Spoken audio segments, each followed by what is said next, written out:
Hello students, welcome to BSACI. সকলকে শুভ সন্ধ্যা।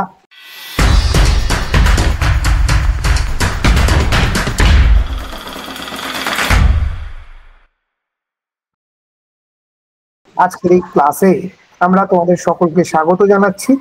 আজকে আমরা শিক্ষা বিজ্ঞান বিভাগ অর্থাৎ এডুকেশন বিভাগের একটি ফ্রি ক্লাস তোমাদেরকে উপহার দিতে চলেছি। তবে প্রথমেই জানিয়ে রাখি, ক্লাসটা হয়তো তোমাদের জন্য ফ্রি, বাট সময়টা কিন্তু অনেক বেশি মূল্যবান। তাই প্রত্যেককে অনুরোধ করব, ক্লাসটা খুব মন দিয়ে করবে। কারণ এই যে সময়টা, সেই সময়টা তুমি যে ব্যবহার করছো সেটা যেন তোমার সাফল্যের প্রস্তুতিতে কাজে লাগে, এটা সব থেকে বেশি জরুরি। তো আজকে আমরা পিএসসি এডুকেশনের ক্লাস শুরু করব এবং আজকে আমাদের টপিক এডুকেশনাল স্ট্যাটিস্টিক্স। আজকে আমাদের সঙ্গে আলোচনায় আছেন তোমাদের সকলের প্রিয়, সকলের পরিচিত স্যার, অধ্যাপক ডক্টর বিনয় মাঝি স্যার। আমি অধ্যাপক ডক্টর বিনয় মাঝি স্যারকে স্বাগত জানাচ্ছি বিএসএসিআই এর অনলাইন প্ল্যাটফর্মে। পাশাপাশি তোমাদের একটা ছোট্ট ইনফরমেশন দিয়ে রাখি। আশা করি তোমরা সবাই জানো, ডাব্লিউবিপিএসসি আগামী 14ই সেপ্টেম্বর তার বেঙ্গলি মিডিয়াম স্কুলের শিক্ষক নিয়োগের পরীক্ষা নিতে চলেছে। অফিসিয়াল ক্যালেন্ডার কিন্তু সেটাই জানান দিচ্ছে, যেটা গতকাল আমরা জানতে পেরেছি। তার মানে এটা নিশ্চিত থাকা যায় যে আগামী 8 মাসের মধ্যে আমরা একটা পরীক্ষা পাচ্ছি। সেই লক্ষ্যমাত্রাকে সামনে রেখে আমাদেরকে এগোতে হবে। কিন্তু সব থেকে বড় অন্তরায়, পিএসসির কোনো অফিসিয়াল সিলেবাস স্কুলের জন্য নেই। তাহলে এই মুহূর্তে কি নিয়ে এগোবো? এই মুহূর্তে আমরা এসএলএসটি সিলেবাসটা ধরে এগোতে পারি। স্যার, কেন এসএলএসটি সিলেবাসটাকেই ধরবো? কারণ মাদ্রাসা সার্ভিস কমিশন ঠিক যখন পরীক্ষার ডেট ঘোষণা করে, তখন আমাদের কাছে মাদ্রাসা সার্ভিস কমিশনের কিন্তু সিলেবাস ছিল না। তখন আমরা বলেছিলাম এসএলএসটি সিলেবাসটা নিয়ে চলো, এবং দেখা যায় পরবর্তীকালে যখন অফিসিয়াল সিলেবাস আছে, সিলেবাসটা মোটামুটি 90% সেম। তো এবারেও যেহেতু পরীক্ষাটা পিএসসি নিলেও পরীক্ষাটা 9, 10, 11, 12 শিক্ষক নিয়োগের পরীক্ষা, তাই অবশ্যই সিলেবাস একই রকমই থাকবে, এটা আশা করা যায়। এবং সেই লক্ষ্যমাত্রা রেখে আমরা আজকের ক্লাস শুরু করছি। আমি স্যারকে অনুরোধ করব আজকের ক্লাস শুরু করার জন্য। স্যার, আপনারা পিএসসির জন্য সবাই এগোচ্ছেন। আমি হচ্ছে বিনয় মাঝি।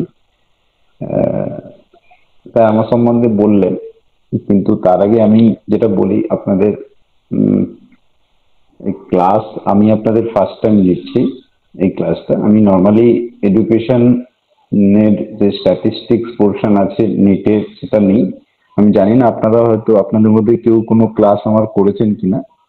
ওখানেও আমি ফ্রি ক্লাসই নিই। তো যারা এখানে ক্লাসের জন্য জয়েন করেছে, তাদের কাছে আমার রিকোয়েস্ট এটাই যে আপনারা কিন্তু এইভাবে ফ্রি বসে থেকে বা আমি কোনো কিছু রিপ্লাই করব না, ক্লাস করব, সেটা কিন্তু করা যাবে না।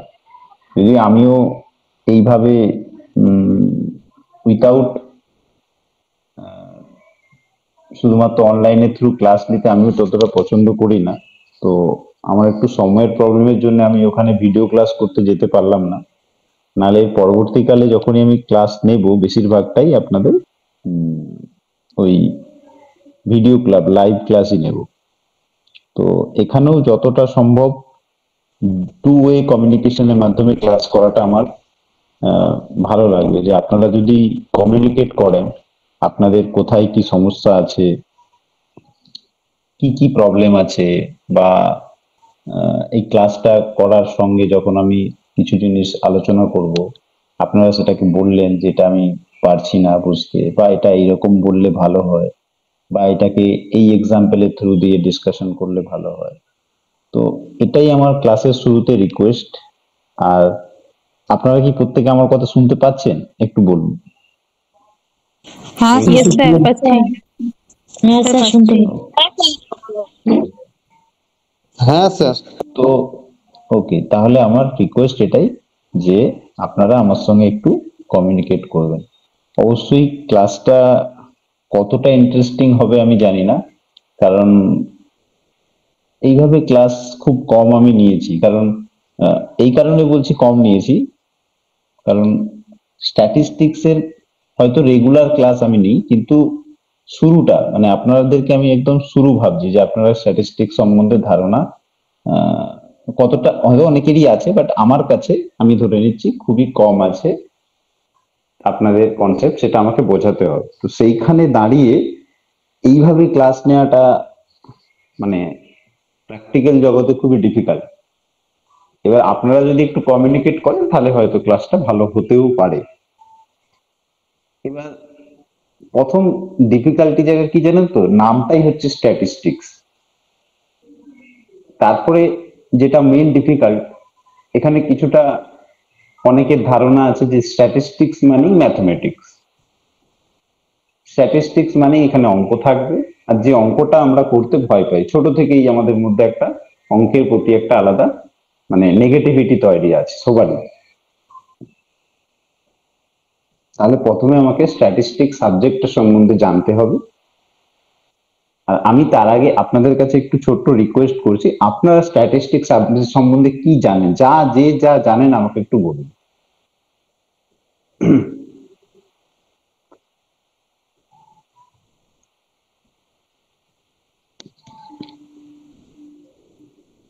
কেউ বলুন কিছু একটা।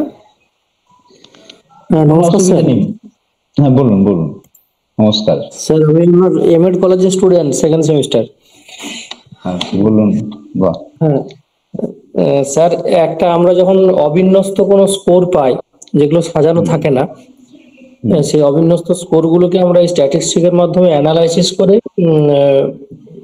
সংক্ষিপ্ত আকারে একটা বিন্যস্ত স্কোরকে উপস্থাপন করতে পারি, যেখানে অনেকগুলো ডাটা, প্রচুর পরিমাণ ডাটাকে আমরা এক নজরে সেটা সম্পর্কে বুঝতে পারি স্ট্যাটিস্টিক্যাল অ্যানালাইসিসের মাধ্যমে।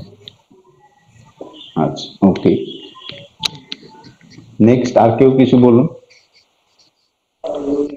স্যার, স্ট্যাটিস্টিক মানে স্টেট থেকে এসেছে, রাষ্ট্র কথার অর্থ। এটা প্রাচীন অর্থের শব্দটা সংবাদ ও তথ্য বোঝাতে ব্যবহৃত হয়েছিল। আচ্ছা আর কর আদায় আর সৈন্যবাহিনী গঠন প্রভৃতির কাজে লাগাতো বলে এই শব্দটা স্টেট বা রাষ্ট্র থেকে নেওয়া হয়েছে স্ট্যাটিস্টিক। বাহ বাহ বাহ। আপনার নাম কি ম্যাডাম বলুন? আমার নাম ফাতেমা খাতুন। আচ্ছা বাহ। আর কেউ নেক্সট? স্যার, স্ট্যাটিস্টিক্স এর মধ্যে যেটা সাধারণত আমরা গ্রাজুয়েশনে করেছিলাম, যে বিভিন্ন স্কোর বা কাঁচা তথ্য যেগুলি আমরা পাই, সেগুলিকে আমরা টেবিল আকারে সাজিয়ে সেখান থেকে মিন, মিডিয়ান, মোড, এসডি, কিউডি, পিপিপিআর, তারপরে গ্রাফের বিভিন্ন যে পাই চার্ট, ফ্রিকোয়েন্সি, পলিগন, স্কুনেস। ওকে ওকে, আপনি পুরো সিলেবাস জানেন, বাহ ভেরি গুড। ঠিক আছে ওকে। আর কেউ বলতে চান?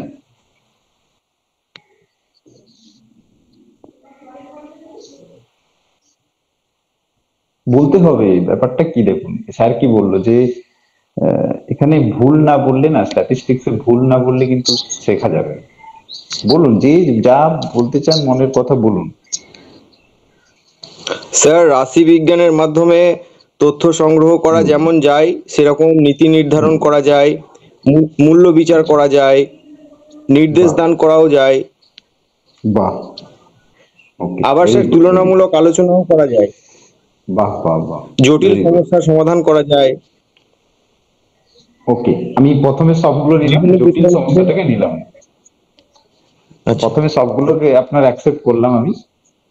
জটিল সমস্যাটা অনেক জায়গায় থাকে, মানে ধরুন আপনার লাইফেও আছে, তো ঠিক আছে, জটিল সমস্যাটা আমরা বাইরে রাখি, ঠিক আছে ওকে। নেক্সট আর কেউ? তো আপনারা অনেকেই বললেন, খুব ভালো লাগলো। তার থেকেও বড় বিষয় হচ্ছে আমার যেটা ভালো লাগছে যে আপনারা বলছেন, এটাই আমার সব থেকে বড় পাওনা। এবার ঠিক ভুল সেটা আমরা পরে ডিসকাস করবো, ডিসকাশনের থ্রুই আলোচনাটা এগিয়ে যাবে, তখনই আমরা জানতে পারবো। প্র্যাকটিক্যালি হচ্ছে স্ট্যাটিস্টিক সাবজেক্ট, এই যে সাবজেক্টটা একটা মানে ইম্পর্টেন্সটা কি বা জানবো কেন, এইসব বিষয়ের পেছনে প্রথমে আমাকে আমাদের রিয়েলিটিটা জানতে হবে, ঠিক আছে? রিয়েলিটিটা কি? আমরা যদি স্ট্যাটিস্টিক্স বলতে বুঝি, দেখুন, চোখ খোলা রেখে কিন্তু আমরা একটা নির্দিষ্ট দূরত্ব পর্যন্তই দেখতে পাই, এটা সবাই আমরা এগ্রি করব। কিন্তু আমাদের কি করতে হয়, আমাদের কিন্তু যে দূরত্ব পর্যন্ত আমরা দেখতে পাচ্ছি তারপরের পৃথিবীটা কেমন, এটাকে কিন্তু আমাদেরকে প্রেডিক্ট করতে হয়। প্রেডিকশন মানে কি? অনুমান করতে হয়। তাহলে অনুমান করতে যখন হচ্ছে, এই অনুমানিক ভিত্তিটা কার উপর করব? সেটা কিন্তু বর্তমান প্রেক্ষাপটে যে পরিসংখ্যান আপনার কাছে আছে, বর্তমান পরিস্থিতি কিরকম আছে, তার উপর ভিত্তি করে আপনি একটা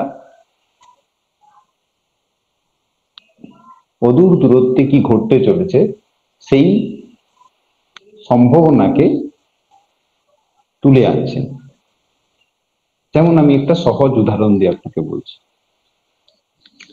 আপনারা প্রত্যেকেই বাড়িতে রান্না করেন। এই রান্না করার সময় এই যে বিভিন্ন সবজিতে আমরা আনুমানিক মাত্রা যেটা হয় সেটা ঠিক আছে কিনা দেখার জন্য আমরা 1 চামচ সবজি মুখে দিয়ে বলি না সবজিটা ঠিক আছে। ভালো করে ভেবে দেখুন, আপনি কিন্তু পুরো সবজিটা খাচ্ছেন না, 1 চামচ সবজি খেয়েছেন। 1 চামচ সবজি খেয়ে আপনি কিন্তু অনুমান করছেন যে আপনার সবজিটার প্রত্যেকটা কোনায় কোনায় সমস্ত কিছু সমান রয়েছে। তার থেকেও বড় বিষয় হচ্ছে, আপনারা যখন বিভিন্ন ডায়াগনস্টিক সেন্টারে যান রক্ত পরীক্ষা, বিভিন্ন রকম পরীক্ষার জন্য, তখন দেখবেন তারা কিন্তু আপনার কাছে আপনার শরীরের সমস্ত ব্লাড সংগ্রহ করে না, ছোট্ট একটা স্যাম্পেল সংগ্রহ করে। তার ভিত্তিতে আপনার শরীরের বিভিন্ন রকম রক্তের বিভিন্ন রকম পটাশিয়াম, ক্যালসিয়াম, সুগার, সমস্ত রকম ধারণা ওনারা দিয়ে থাকে। তার মানে বিষয়টা কি হচ্ছে? বিষয়টা হচ্ছে যে আমাদের কাছে এমন কিছু কনসেপ্ট আছে যার দ্বারা আমরা ছোট কোনো পরিস্থিতিকে বিশ্লেষণ করে একটা বড় বিস্তর জায়গাকে ডেসক্রাইব করতে পারি। আর প্র্যাকটিক্যালি দেখা যায় যে এই যে বিষয়টা, এটা যেখানেই চলে সেটা হতে পারে না সংখ্যা দিয়ে চলতে পারে, হতে পারে সেটা বিভিন্ন পরীক্ষা ক্ষেত্রে চলতে পারে, হতে পারে সেটা কোনো মানুষের কথাবার্তা দিয়ে চলতে পারে। যেমন আপনি ধরুন আজকে আমার সঙ্গে হয়তো বড় জোর 1.5 ঘন্টার একটা আলোচনা শুনলেন, এটা শুনে কিন্তু আপনি আমার সম্বন্ধে হয়তো পরবর্তী ক্লাস নাও জয়েন করতে পারেন, কিন্তু এই ক্লাসটার পরে আপনি কিন্তু আমার সম্বন্ধে একটা ধারণা তৈরি করতে পারেন। এই যে জিনিসটা করছেন এটারই নাম স্ট্যাটিস্টিক্স। স্ট্যাটিস্টিক্স মানে সংখ্যা, মিন, মিডিয়ান, মোড, এগুলো পরে আসবে, এগুলো আলোচনা কেন দরকার এগুলো আমরা আলোচনা পরে করবো। আগে স্ট্যাটিস্টিক্স বিষয়টা আমাকে জানতে হবে যে এই বিষয়টার গুরুত্বটা কি। আমরা আমাদের দৈনন্দিন জীবনে এভরি টাইম আমরা স্ট্যাটিস্টিক্সই করি, কিন্তু সেটাকে যখন পড়ানো হয় আমাদেরকে সংখ্যা দিয়ে পড়ানো হয়, সেই জন্যই আমরা ভয় পেয়ে যাই, আমরা সেটাকে নেগলেক্ট করে চলি। তাহলে আমাদের চারপাশটা, এই যে আজকে ভাবুন ইন্ডিয়ান সায়েন্টিস্টরা একটা জিনিস ভাবছে যে আজ থেকে 5 বছর পরে আমরা কি কি করতে পারি। আজকের দিনে দাঁড়িয়ে আপনি আজকে যে মোটর বাইকে চলছেন, বিভিন্ন রকম বিষয়ে আমরা দেখি আমরা এতটা প্রগতিশীল হয়ে গেছি, এটা কিন্তু স্ট্যাটিস্টিক্সেরই প্রেডিকশন যে আমরা এটা হতে পারবো। তার মানে আপনার মধ্যে যদি স্ট্যাটিস্টিক্স না থাকে, সেই সঙ্গে যদি পেশেন্স না থাকে, তাহলে আপনি আপনার স্বপ্ন জয় করতে পারবেন না। তার মানে স্ট্যাটিস্টিক্স মানে যদি আমরা শুধু সেটাকে সংখ্যাবিদ্যা বা সংখ্যার ভিত্তিতে ভাবি, তাহলে সেটা আমাদের ক্ষেত্রে ডিফিকাল্ট হবে। আমি বলছি না যে সংখ্যা দিয়ে ভাবাটা ভুল, সংখ্যাবিদ্যাটাও যেমন জরুরি। এবার আপনি বলবেন তাহলে স্যার আমরা কি ভুল শিখেছি? না, কেউ ভুল শিখিনি। আমরা আসবো কিভাবে এই জিনিসগুলোকে সংখ্যাতে কনভার্ট করা যায়, সেগুলো আমি আমাদের ধীরে ধীরে আলোচনাতে আসবো। আর এটাও স্ট্যাটিস্টিক্সেরই একটা হিউজ কনসেপ্ট, যে আমরা আমাদের মনের ভাবকে কিভাবে সংখ্যাতে কোডিং করতে পারি। এটাও আপনারা দেখবেন যখন আপনারা, অনেকেই হয়তো পিএইচডি করছেন, অনেকে বললেন এমএড করছেন, দেখবেন আপনাদের টিচাররা যারা রিসার্চ পড়ায় তারা দেখবেন আপনাকে এগুলো শেখাবে যখন আপনি ডিজার্টেশন করবেন। তো বিষয় হচ্ছে কি, যে স্ট্যাটিস্টিক্সটাকে আমাদেরকে বুঝতে হবে যে স্ট্যাটিস্টিক্স বিষয়টা কি। আচ্ছা, এই আলোচনাটা যে হলো, আমি যে একটু বললাম, আপনাদের কার কার মনে প্রশ্ন কিছু জেগেছে বলুন। স্যার আরেকবার বলবেন ওটা, স্ট্যাটিস্টিক্স এর বিষয়টা। স্ট্যাটিস্টিক্স এর বিষয়ে আর একবার বলতে গিয়ে আমি যেটা বলছি, যে আমরা যখনই কোনো ডিসিশন মেকিং করি, বর্তমান পরিস্থিতিকে অ্যানালাইজ করে আমরা ডিসিশন মেকিং করি। মানে কি, বর্তমান পরিস্থিতি থেকে আমরা ভবিষ্যৎকে দেখার চেষ্টা করছি, বর্তমান পরিস্থিতি থেকে আমরা ভবিষ্যতের ব্যাপারে জানার চেষ্টা করছি। আর যে বিষয়ের মাধ্যমে এটা জানতে পারি সেটাকেই আমরা স্ট্যাটিস্টিক্স বলি। সেটা এরকম নয় যে ভবিষ্যৎকে আমি 100% বলে দেবো, আমি প্রেডিকশন করতে পারবো যে ভবিষ্যতে আমার এটা হতে চলেছে বা ভবিষ্যতে আমি এটা করতে পারবো। এই বিষয়টাকেই নাম হচ্ছে আমরা এখন স্ট্যাটিস্টিক্স দিচ্ছি। তার মানে বর্তমানকে অ্যানালাইসিস করব। এবার এই অ্যানালাইসিস কিভাবে করব, মিন বের করব না মিডিয়ান বের করব না কি করব, সেটা পরের বিষয়। কিন্তু বর্তমানকে অ্যানালাইজ করব, অ্যানালাইজ করে আমি ফিউচারকে প্রেডিক্ট করব। ফিউচারকে আমি কি করব? প্রেডিক্ট করব। এই বিষয়টাকেই আমি স্ট্যাটিস্টিক্স বলতে চাইছি। এটা কি আপনাদের বিষয়টা মাথায় ঢুকেছে না বলবো? হ্যাঁ স্যার। বাকিরা কি কোশ্চেন করুন। হ্যাঁ স্যার। হ্যাঁ স্যার, বোঝা গেছে। এবার দেখুন, এবার আমি কেন বললাম যে স্ট্যাটিস্টিক্স, আপনারা যে ডেফিনেশন গুলো আমাকে দিয়েছেন আমার খুব ভালো লেগেছে। অনেকেই মিন মিডিয়ান বলেছেন, অনেকেই বলেছেন কম্পেয়ার করা, তুলনা করা। তাহলে নিশ্চয়ই স্ট্যাটিস্টিক্স এর কি কোনো টাইপ আছে? যেখানে কেউ বলছেন শুধু তুলনা করা, কেউ বলছেন না স্যার স্ট্যাটিস্টিক্স মানে আমি পড়েছি মিন মিডিয়ান মোড। এইখানেই চলে আসে আমাদের টাইপ অফ স্ট্যাটিস্টিক্স। স্ট্যাটিস্টিক্সকে আমরা যখন পড়ি তার দুটো ব্রাঞ্চ আছে। একটা দেখুন আমি স্ক্রিনে লিখেছি, ডেসক্রিপটিভ স্ট্যাটিস্টিক্স, একটা হচ্ছে ইনফারেন্সিয়াল স্ট্যাটিস্টিক্স। আপনারা এমএডে দেখবেন, এমএডে যারা পড়ছেন বা যারা এডুকেশনেও পড়েছেন দেখবেন দুটো স্ট্যাটিস্টিক্স আপনারা পেয়ে থাকেন। টেনশনের কিছু নেই, আমরা ছোট ছোট আলোচনার মাধ্যমে এগুলোকে ডিসকাস করব। আচ্ছা দেখুন, ডেসক্রিপটিভ স্ট্যাটিস্টিক্স, আপনার কাছে, আবারও বলছি, আপনার কাছে স্ট্যাটিস্টিক্স এর ডেফিনেশন আমরা একটা ছোট্ট উদাহরণ দিয়ে বললাম যে আমার কাছে একটা প্রেজেন্ট সিনারিও থাকবে, সেখান থেকে আমি ফিউচার সম্বন্ধে একটা ধারণা করব। আমি একবারও বলছি না যে এক্স্যাক্টলি বলে দেব। এবার আপনাদের মধ্যে অনেকের আবার হয়তো সম্ভাবনা আছে যে আপনারা অনেকে ভাবছেন যে ম্যাথ আর স্ট্যাটিস্টিক্স এর মধ্যে তাহলে কি পার্থক্য। আমি কিন্তু বারবার বলছি, mathematics is not statistics. Mathematics is not statistics. মনে করুন আমি বাড়িতে রান্না করার যে উদাহরণটা দিয়েছিলাম, ম্যাথমেটিশিয়ান যদি হতো কেউ, সে বলতো যে চামচে যে সবজিটা আপনি দেখতে চাইছেন যে সবজিতে পরিমাণ মাত্রায় সবকিছু আছে কিনা, ম্যাথমেটিক্স এর লোক বলতো আপনি যদি 1 চামচ সবজি তোলেন তাহলে ওই চামচটা খেয়ে আপনি শুধু চামচের মধ্যেই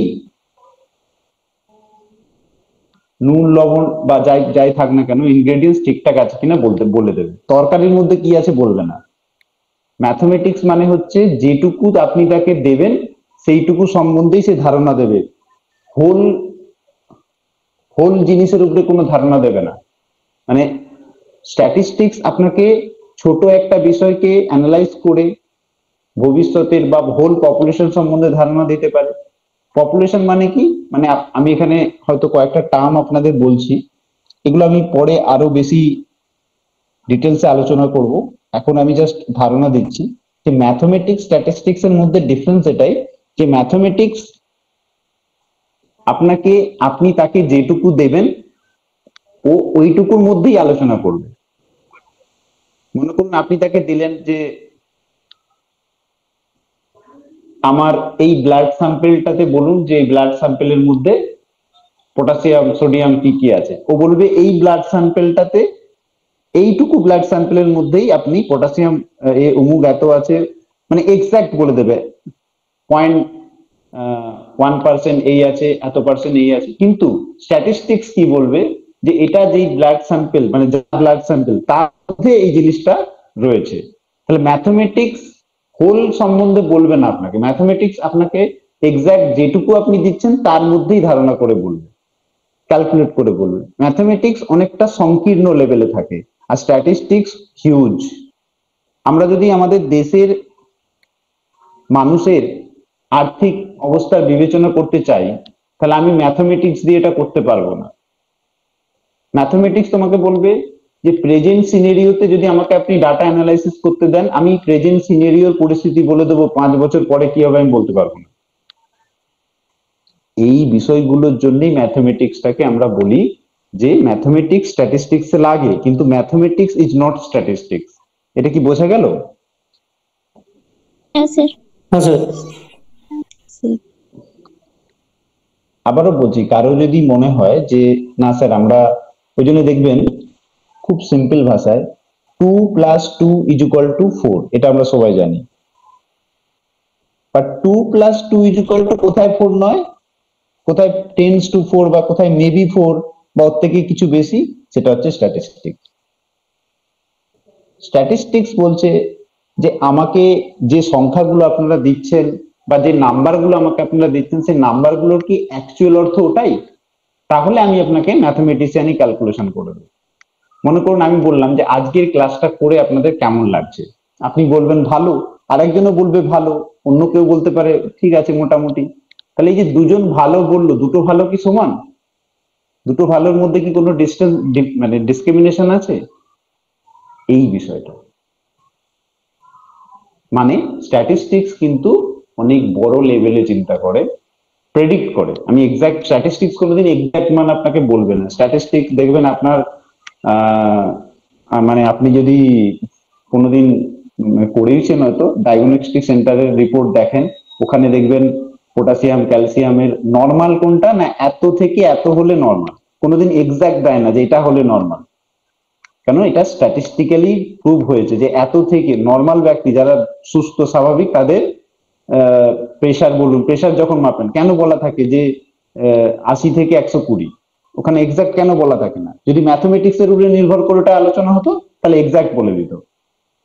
তো স্ট্যাটিস্টিক্স আপনাকে সবসময় একটা ইন্টারভ্যাল দেবে যে এর মধ্যে থাকলে ঠিক আছে। কেন ইন্টারভ্যাল দিচ্ছে? কারণ হচ্ছে আপনাকে স্ট্যাটিস্টিক্স সবসময় একটা প্রেডিকশন দেবে, আর প্রেডিকশন কোনোদিন এক্সাক্ট হয় না। প্রেডিকশন সবসময় একটা মাত্রার মধ্যে ঘোরাফেরা করে। বোঝা গেল? হ্যাঁ স্যার। হ্যাঁ স্যার বোঝা গেল। বাকিরা বলুন। আচ্ছা, আবারও আমি বলছি, যারা হয়তো অঙ্কে বা ক্যালকুলেশনে উইক আছেন তারা হয়তো ভাবছেন আমাদের ক্ষেত্রে কি জার্নিটা খুব ডিফিকাল্ট হবে। আমি আবারও বললাম যে ম্যাথমেটিক্স খুব বেশি লাগবে না। এই যে মিন মিডিয়ান মুড এত কিছু বলছেন না, এগুলো সবই আমরা বুঝি না বলেই আমাদেরকে, মানে বুঝি না বলবো না, আমাদেরকে বোঝানোই হয় না যে মিন কি জিনিস, কেন মিন বের করব, আমার লাইফের কি কোনো মিন বেরোবে, আমি কি কোনোদিন মিন শিখে আমার লাভ কি, এই যে বিষয়গুলো, এগুলো যখন আপনি জানতে পারবেন না আপনার কাছে মিনটা কোনো কিছু ব্যাপারই হবে না। আমি দেখবেন কোনোদিন ভিডিও ক্লাসে লাইভ ক্লাসে মিনের আক্ষরিক অর্থটা কি, আমি যদি বলি আজকের ক্লাসের আমাদের মিন কি, দেখুন এখানে কোনো সংখ্যা নেই তাও মিন বেরোবে। তাই মিন বিষয়গুলো, মিন মিডিয়ান মোড, এই বিষয়গুলোকে আমাকে জানতে হবে। ওই জন্যই এডুকেশনে কেন দিয়েছে স্ট্যাটিস্টিক্স। আমি তো এডুকেশনকে আর্টস এর সাবজেক্ট বলছি, এখানে স্ট্যাটিস্টিক্স দেওয়ার পেছনে মেন গুরুত্ব কি, এ দেখবেন এমএড কোর্স যারা করছে, এখানে এমএড এ যারা দেখবেন সিলেবাসে আছে তাদের সেকেন্ড সেমিস্টার থার্ড সেমিস্টারে পুরোটাই ম্যাথমেটিক্যাল পোর্শন। কেন দিয়েছে ওখানে? তো বিষয়টা হচ্ছে ওখানে এডুকেশনে স্ট্যাটিস্টিক্স এর গুরুত্বটা আছে, সেই জন্যই দিয়েছে। সেইগুলো আলোচনা করবো আমি ওয়ান বাই ওয়ান। বাট তার আগে আমাদের এই ভয়টাকে দূর করতে হবে যে ম্যাথমেটিক্স এখানে রয়েছে, এটা কিন্তু আপনাকে মাথা থেকে প্রথমে ডিলিট করতে হবে। যেখানে আমি অঙ্ক শিখবো, আপনি কোনোটাই অঙ্ক শিখবেন না, সবই আপনি দেখবেন সিম্পল একটা কনসেপ্ট বুঝতে পারবেন। এবার ধরুন মানে আমি একটা রাস্তা আপনাকে দেখাচ্ছি, আপনার মধ্যে যদি পুরনো একটা বলে না যে স্টিরিও টাইপিং চিন্তা ভাবনা থাকে, তাহলে কিন্তু আপনি এই রাস্তাটা দেখতে পাবেন না। এই জন্য আমি আপনাকে প্রথমেই বলছি যে আপনারা কিন্তু আগে যেভাবে স্ট্যাটিস্টিক্সটাকে ভেবেছেন সেটাকে একটু আপনাদেরকে বাইরে রেখেই ক্লাসটা করতে হবে, তাহলেই ক্লাসটার আসল অর্থটা আপনি বুঝতে পারবেন। যদিও আমি এখনো বলছি অনলাইনে এইভাবে ক্লাস নিলে মনের মধ্যে একটা ভয় থেকে যায়, যে ভয়টা আমি দূর করতে চাইছি সেটা তো থেকেই যাবে, বাট নেক্সট বার যখন আমি ক্লাস নেব ভয়টা আপনাদের কেটে যাবে। ঠিক আছে? যদি আমি নিজেও ভাবছিলাম যে অনলাইনে আমি কিভাবে স্ট্যাটিস্টিক্স পড়াবো, তো তাই দেখতে পাবেন যে পিপিটি গুলো সেইভাবে বানানো, আমি যদি এক্সপ্লেন করব জাস্ট লিখে রেখেছি। তো এখানে আমি দুটো স্ট্যাটিস্টিক্স রেখেছি। আচ্ছা, আপনাদের কারো কিছু বলার আছে কি? বলতে পারেন।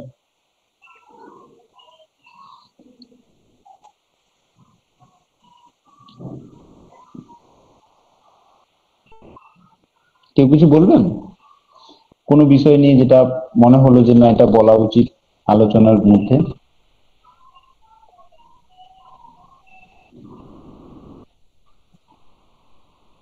স্যার স্ট্যাটিস্টিক্স এর বিষয়টা ডেফিনেশনটা ভালো লেগেছে আপনি যেটা বলেছেন। ডেফিনিশন কি? আচ্ছা, বাকিরা বলুন। ভালো, আচ্ছা ঠিক আছে, ওকে, ভালো লেগেছে, ঠিক আছে। তো বাকিরা একটু রেসপন্স করুন, হ্যাঁ না, কিছু বললে, কিছু বলতে হবে আচ্ছা, আপনারা। বলছিলাম স্যার, হ্যাঁ বলুন। হ্যালো, বলুন। হ্যাঁ বলছিলাম এই যে মিন মিডিয়া মোড এই যে ব্যাপারগুলো এগুলো তো ক্যালকুলেশনই শুধু আগে করে এসেছি, সেভাবে ওইটা ডিসকাস করে ভালো করে যে তার উপকারিতা কেন ধরবো এইভাবে কি আপনি পড়াবেন না ওই যেভাবে পড়ায় গতানুগতিক সেভাবে? না না না না, আমি দেখুন, আমি তো আপনাকে একটা সিম্পল উদাহরণ দিচ্ছি। মানে আমরা বাস্তবিক টিচার, তো আমরা মানে আমাদের মতো ম্যাথমেটিশিয়ান লোকরাই আপনাদের ভয় দেখায়। প্রথম কথা হচ্ছে যে আগে আমি সেখানে আসছি, দেখুন। প্রথম কথা হচ্ছে যে এই যে আমি যে বলেছি না স্ট্যাটিস্টিক্স দু ধরনের, দেখুন লিখে রেখেছি, একটা হচ্ছে ডেসক্রিপটিভ স্ট্যাটিস্টিক্স, একটা হচ্ছে ইনফারেন্সিয়াল স্ট্যাটিস্টিক্স, বা বাংলায় যেটাকে বলছি বর্ণনামূলক, আর একটা হচ্ছে অনুমানমূলক। এইখানেই চলে আসছে গল্প, এই গল্পটা আপনাকে বুঝতে হবে। প্রথম কথা, ডেসক্রিপটিভ স্ট্যাটিস্টিক্স মানে কি আর ইনফারেন্সিয়াল স্ট্যাটিস্টিক্স মানে কি। তাহলে প্রথম আমাদেরকে জানতে হবে যে স্ট্যাটিস্টিক্স পড়তে গিয়ে আমরা শুধুমাত্র বর্ণনা করব, আমাদের অন্য কোনো আলোচনা নেই যে ভবিষ্যতে কি হবে বা অন্যদের থেকে কতটা আলাদা। এটাকে আমি একটা উদাহরণ দিয়ে বোঝাচ্ছি। মনে করুন আপনার ক্লাসে, আপনি একটা ক্লাসের মাধ্যমিকের কোনো একটা স্কুল আছে, সেখানে আপনি পড়ান। তো আপনার ক্লাসে টেস্ট পরীক্ষা চলছে, নিশ্চয়ই আপনারা প্রত্যেকে হয়তো টেস্ট পরীক্ষা মানে কি জানেন। বোর্ড পরীক্ষার আগে আমরা একটা পরীক্ষা নিই, যেটাকে আমরা টেস্ট বলি বা প্রি বোর্ড বলি। এই টেস্ট পরীক্ষায় স্টুডেন্টরা তাদের নিজেদের স্বার্থ মতো এক্সামে মার্কস পেয়েছে। আপনি হয়তো কোনোদিন টেস্ট পরীক্ষার পরে ক্লাসে, পুরো ক্লাসটা হচ্ছে আপনার, অবশ্যই জানেন যে পুরো ক্লাসটা সব স্টুডেন্টকে আপনি একদিনে পাবেন না। কিছু স্টুডেন্ট এসছে, তাদেরকে আপনি নাম মার্কস জিজ্ঞাসা করলেন, এবং মার্কস জিজ্ঞাসা করে সবাই আপনাকে বললো, কেউ বললো স্যার আমি 62% পেয়েছি, কেউ বললো স্যার আমি 64% পেয়েছি, কেউ বললো আমি স্যার 63% পেয়েছি। এই পার্সেন্টেজ মার্কস আপনাকে বললো। এরকম ধরুন হয়তো আপনার 40 জন স্টুডেন্ট আছে, 20 জন স্টুডেন্ট আপনাকে এটা বলবে। এইটুকু ইনফরমেশন আপনার কাছে আছে। দেখুন কিভাবে স্ট্যাটিস্টিক্স এন্ট্রি নিচ্ছে। এবার আপনি ক্লাসটার পরে আপনি স্টাফ রুমে গেছেন, আপনার কলিগরা আপনাকে জিজ্ঞাসা করলো কি স্যার আপনার স্টুডেন্টরা কেমন রেজাল্ট করছে। আমি ড্যাম শিওর আপনি হাসি মুখে এই কথাটা বলবেন, না না সবাই অ্যাবাভ 60% পেয়ে যাবে, মোটামুটি অ্যাবাভ 60% পেয়ে যাবে। এই ধারণাটা কি? এই কথাটা কোথা থেকে এলো? এই কথাটা আপনি কেন বললেন? এটারই নাম হচ্ছে ডেসক্রিপটিভ স্ট্যাটিস্টিক্স। আপনি কি করেছেন? আপনি করেছেন মিন, মানে কি, যে ডাটাগুলো আপনি পেলেন তাদের একটা অ্যাভারেজ বলুন, যাই বলুন, আপনারা যে যা নামে মিনকে চেনেন, আমি সেই নামেই বলছি, অ্যাভারেজ করে আপনি দেখেছেন যে 60 অ্যাবাভ তো সবাই পাচ্ছে মোটামুটি, যাদের আমি জিজ্ঞাসা করেছি। তার মানে আমার ক্লাসে 40 জনেরই আমি বলতে পারি যে 20 জন পেয়েছে, মানে আমি এখান থেকে ধারণা করতে পারি যে সবাই মোটামুটি 60 অ্যাবাভ পাবে। এই কথাটাই হচ্ছে, এই জন্যই মিন এলো। মানে আমি এবার আসবো ডেসক্রিপটিভ স্ট্যাটিস্টিক্স, মানে যেখানে শুধুমাত্র আপনার যে ক্লাসরুমটা আছে তাকে আপনি বর্ণনা করলেন, এটাই হচ্ছে ডেসক্রিপটিভ স্ট্যাটিস্টিক্স। এবার বর্ণনা করতে গিয়ে আমাদের এই সমস্ত জিনিসগুলো লাগে, যেমন মিন, মিডিয়ান, মোড, এগুলো কি আমি ডিসকাস করব ওয়ান বাই ওয়ান। তো এই বর্ণনা করার জন্য আমার তো কিছু অস্ত্র শস্ত্র দরকার, সেইগুলোরই নাম হচ্ছে এই সমস্ত দামি দামি ওয়ার্ড। তাহলে যেখানে আমরা শুধুমাত্র আমার কাছে যে জনসংখ্যা, যে লোকজন আছে তাদেরকে আমি বর্ণনা করতে চাইছি তারা কেমন, সেই রাশিবিজ্ঞানকে বা সেই স্ট্যাটিস্টিক বিষয়টাকে আমরা বলবো ডেসক্রিপটিভ স্ট্যাটিস্টিক। সেখানে কিন্তু এরকম হবে না। এবার আপনি বলবেন তাহলে স্যার ইনফারেন্সিয়াল স্ট্যাটিস্টিক্সটা আপনি কিভাবে ব্যাখ্যা করবেন?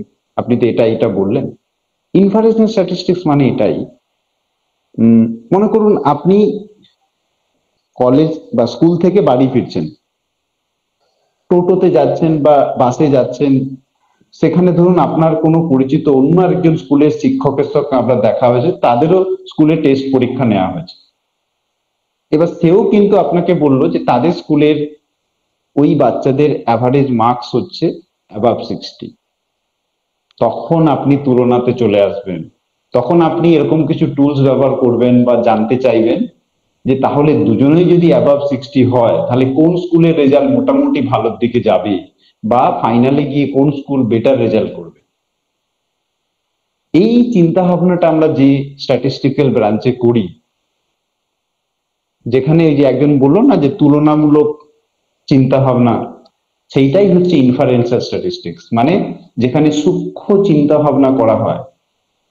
দেখবেন এখানে আমরা দেখবেন বিভিন্ন রকম টেস্ট ব্যবহার করি, জেড টেস্ট, টি টেস্ট, অ্যানোভা, বিভিন্ন রকম মানে পরীক্ষা নিরীক্ষা করে আমরা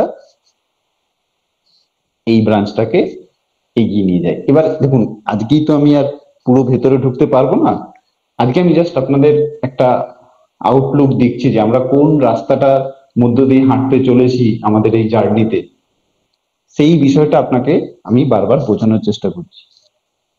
তো এতটুকু আলোচনার মধ্যে কি আপনাদের ধারণা হয়েছে যে দুটো ব্রাঞ্চ কিরকম? হ্যাঁ স্যার। হ্যাঁ স্যার। স্যার বর্ণনামূলক পরিসংখ্যানটা আরেকবার বলবেন। ওকে, নো প্রবলেম, আবার বলছি। আর কারো কিছু?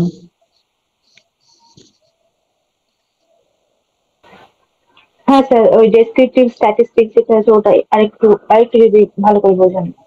ওকে ওকে, নো প্রবলেম। ওকে, তাহলে ডেসক্রিপটিভ স্ট্যাটিস্টিক্স আমরা আরেকবার বলবো। ডেসক্রিপটিভ স্ট্যাটিস্টিক্স আবার বলছি, বিষয়টা হচ্ছে আমি একটা অন্য উদাহরণ দিচ্ছি। মনে করুন ডেসক্রিপটিভ স্ট্যাটিস্টিক্স মানে হচ্ছে আপনি কোনো একটা নতুন জায়গায় শিফট হয়েছেন। আপনার কাজ কি হবে? এলাকাটাকে জানা। আপনি বলুন না, আপনি কি 2-4 বার ভিজিট করে পুরো এলাকাটাকে জানতে পারবেন? পারবেন না। তাই আপনি কি করবেন? কিছু মানুষের সঙ্গে কথা বলবেন। কিছু মানুষের সঙ্গে কথা বলে আপনি কিন্তু এলাকাটাকে অনেকবার জাজ করেন। আপনি না হলেও আপনার বাড়ির হয়তো কোনো মেম্বার আছে যার মধ্যে এই ক্যাপাবিলিটি আছে, আর যার মধ্যে এই ক্যাপাবিলিটি আছে সেই কিন্তু স্ট্যাটিস্টিক্স পড়ার মানে আমরা যোগ্য বলি। আমরা তো বিএড এ পড়ি না যে ডিসিপ্লিন কি জিনিস, মানে কোন প্রত্যেকটা সাবজেক্টে আলাদা আলাদা ডিসিপ্লিন আছে। তো স্ট্যাটিস্টিক্স পড়তে গেলে যে মানুষের সঙ্গে কথা বলে ওই এলাকাটাকে ডেসক্রাইব করতে পারবে সে কিন্তু স্ট্যাটিস্টিক্স পড়ার যোগ্য। আর যে সে যেই পদ্ধতির মাধ্যমে এলাকাটাকে ডেসক্রাইব করলো তারই নাম ডেসক্রিপটিভ স্ট্যাটিস্টিক্স। আমরা ডেসক্রিপটিভ স্ট্যাটিস্টিক্সে কি করি? আমরা সবসময় ছোট একটা পোর্শনকে আলোচনার মাধ্যমে জেনে ওই ছোট পোর্শনটা যে বড় পোর্শনের অংশ সেই বড় পোর্শনটাকে ব্যাখ্যা করতে পারি। এই পদ্ধতিটাকেই বলা হয় ডেসক্রিপটিভ স্ট্যাটিস্টিক্স। আর এটা আমরা হামেশাই করে থাকি। আমরা যখনই কোনো ডিসিশন নিতে চাই বা কোনো জায়গাকে বর্ণনা দিতে চাই, আমি ড্যাম শিওর আপনারা হয়তো ওই জায়গার পুরো অংশটা ঘুরে দেখেনও না, আপনারা কিন্তু কিছু কিছু ছোট ছোট অংশ দ্বারা ওই জায়গাটাকে বর্ণনা দিয়ে থাকেন। আর সেই কারণটাই, সেই যে বর্ণনাটা দিলেন এটা যে আপনার মধ্যে আছে, এই জন্যই আপনি স্ট্যাটিস্টিক্স পড়ার যোগ্য। তার মানে যে স্ট্যাটিস্টিক্সে আমরা স্ট্যাটিস্টিক্সে সবসময় ছোট জায়গা থেকে ছোট জায়গার ডাটাকে অ্যানালাইসিস করে আমরা বড় জায়গা সম্বন্ধে ধারণা করি, এটাই আমাদের ডেফিনেশন ছিল। বাট ডেসক্রিপটিভ স্ট্যাটিস্টিক্সে কি হচ্ছে, সেই কাজটাই আপনি করছেন, শুধুমাত্র প্রেডিক্ট করছেন না, শুধুমাত্র জায়গাটাকে বর্ণনা দিচ্ছেন। আর যেখানে দুটো এরকম জায়গাকে নিয়ে আপনি তুলনা করছেন যে কোনটা বেটার, কোনটা আরো বেশি ভালো করা যাবে, দুটোর মধ্যে কোনো পার্থক্য আছে কিনা, তখন আপনি ইনফারেন্সিয়াল স্ট্যাটিস্টিক্স ব্যবহার করছেন। মানে যেখানে আপনি তুলনামূলক, দেখুন বাংলায় পরিষ্কার লেখা রয়েছে, তুলনামূলক কনসেপ্ট যখন চলে আসবে তখনই কিন্তু আপনি কি করবেন না, ইনফারেন্সিয়াল স্ট্যাটিস্টিক্স চিন্তা ভাবনা করবেন।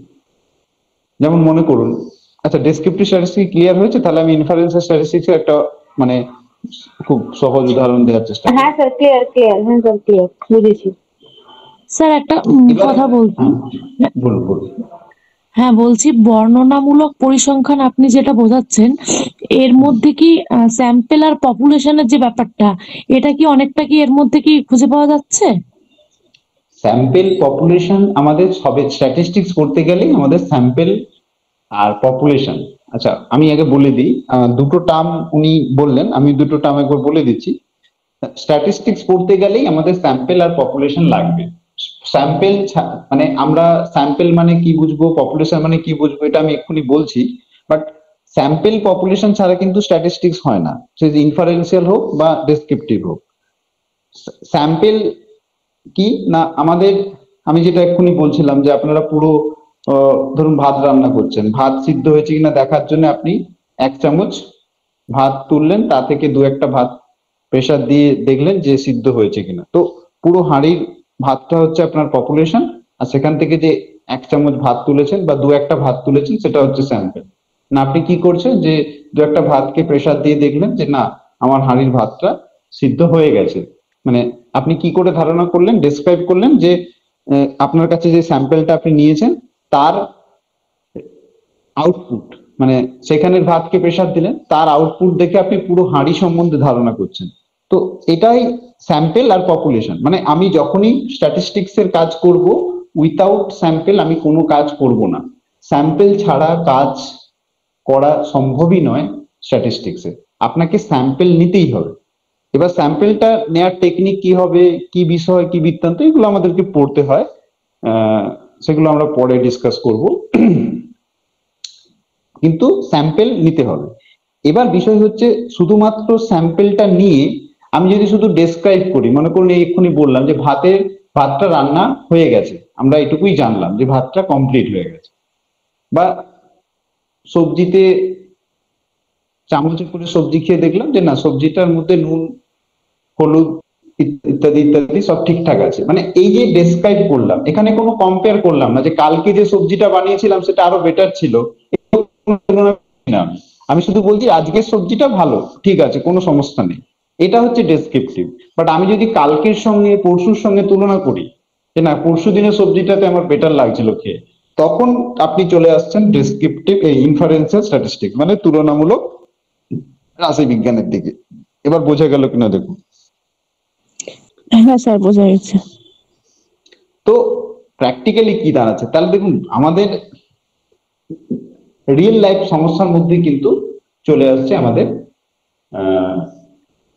আমাদের স্ট্যাটিস্টিক্স। তার মানে স্ট্যাটিস্টিক্স করতে গেলেই যে আমাদের সবসময় ম্যাথমেটিক্স করতে হবে তা ঠিক নয়। ম্যাথমেটিক্স কখন করব? ম্যাথমেটিক্স কখন খুব ইম্পর্টেন্ট হয়ে পড়বে না, ম্যাথমেটিক্স তখনই ইম্পর্টেন্ট হবে না যখন আমরা যে তথ্যটা সংগ্রহ করব সেই তথ্যটা যদি নাম্বারের ফর্মে হয়।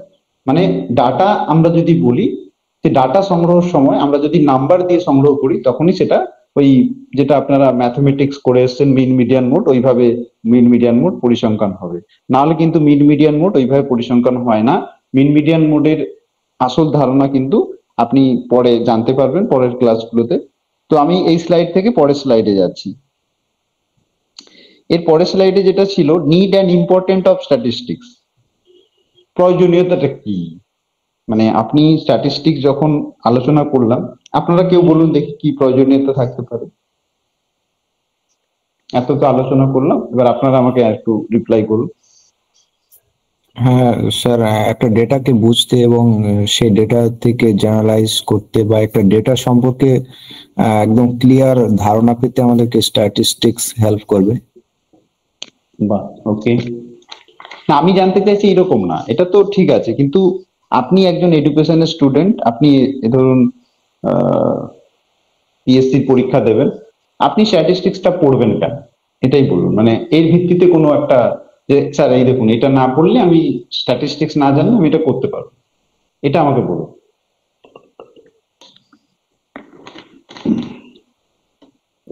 এরকম করে হ্যাঁ স্যার, স্যার নীতি নির্ধারণ করা যাবে স্ট্যাটিস্টিক্স এর মাধ্যমে, যেটা আমাদের কাজে লাগবে। আচ্ছা, ওকে, নীতি, রুলস, ঠিক আছে। আর কিছু? হ্যাঁ স্যার, স্যার, স্ট্যাটিস্টিক্স শিক্ষার্থীদের অগ্রগতির পরিমাপ করা যাবে আর শিক্ষা পরিকল্পনা রচনা করা যাবে। শিক্ষা পরিকল্পনা রচনা করা যাবে, ওকে। স্যার আপনি যেমন বলেছিলেন যে মানে স্ট্যাটিস্টিক্স হচ্ছে বর্তমানকে বিচার বিশ্লেষণ করে ভবিষ্যৎকে অনুমান করা, স্যার সেটাই তো একটা নিশ্চিত হতেই পারে। ব্যাস ব্যাস, একদম ওটাই, এরকমই আমি উদাহরণ চাইছি। মানে দেখুন, আজকের দিনে দাঁড়িয়ে আপনাকে স্যার একটু কি বললো, আপনার কাছে কোনো সিলেবাস নেই, শিক্ষার্থীর অগ্রগতি মূল্যায়ন করা যাবে। শিক্ষার্থীদের উৎসাহ বৃদ্ধি করা যাবে। উৎসাহ, দেখুন এগুলো ঠিক আছে। আমি যেটা বলতে চাইছি, উনি যেটা বললেন না, ওটা শিক্ষার্থীদের অগ্রগতি মূল্যায়ন করা যাবে। ধরুন একটা সিলেবাস আমাকে কত সময়ের মধ্যে কমপ্লিট করতে হবে সেটা অনুমান করতে গেলেও আমাদের স্ট্যাটিস্টিক্স এর হেল্প লাগবে। বা কোন একজন হ্যালো, আমি যদি প্র্যাকটিক্যাল জায়গা থেকে বলতে চাই, আমাদের দৈনন্দিন জীবন থেকে, তাহলে স্ট্যাটিস্টিক্স আমরা যে সাপোজ যে পিএসসি এক্সামটা দেব, সেখানে আমাদের কম্পিটিশনটা কেমন বা আমাদের হাতে যে টাইমটা আছে সেটাকে আমরা কিভাবে ইউটিলাইজ করলে আমাদের সিলেবাসটাকে কমপ্লিট করতে পারবো আর পারবো ইত্যাদি বিষয়গুলো জানতেও আমাদেরকে স্ট্যাটিস্টিকের সাহায্য নিতে হয়। আচ্ছা, ওকে স্যার আমি বলি, মানে কোনো একটা বিষয়বস্তুকে যেটা আমরা বিশ্লেষণ করছি সেটা কোনো একটা নির্দিষ্ট সংখ্যা দ্বারা প্রকাশ করার জন্য আমাদেরকে স্ট্যাটিস্টিক জানা প্রয়োজন। আচ্ছা, ওকে। আর কেউ? স্যার, কোনো ডেটা থাকলে সেই ডেটাকে পুঙ্খানুপুঙ্খভাবে বিচার বিশ্লেষণ করার জন্য আমাদের স্ট্যাটিস্টিকের হেল্প নিতে হয়। স্যার, অনেকগুলো বিষয়ের মধ্যে তুলনা এবং সম্পর্ক, এটা স্ট্যাটিস্টিক্স এর মাধ্যমে বোঝা যায়, যেটা কাজে লাগে। ওকে, একদম ঠিক কথা। সঠিকভাবে তথ্য সম্পর্কিত যে সিদ্ধান্ত যে গ্রহণ সেটা করতে সাহায্য করে স্ট্যাটিস্টিক্স।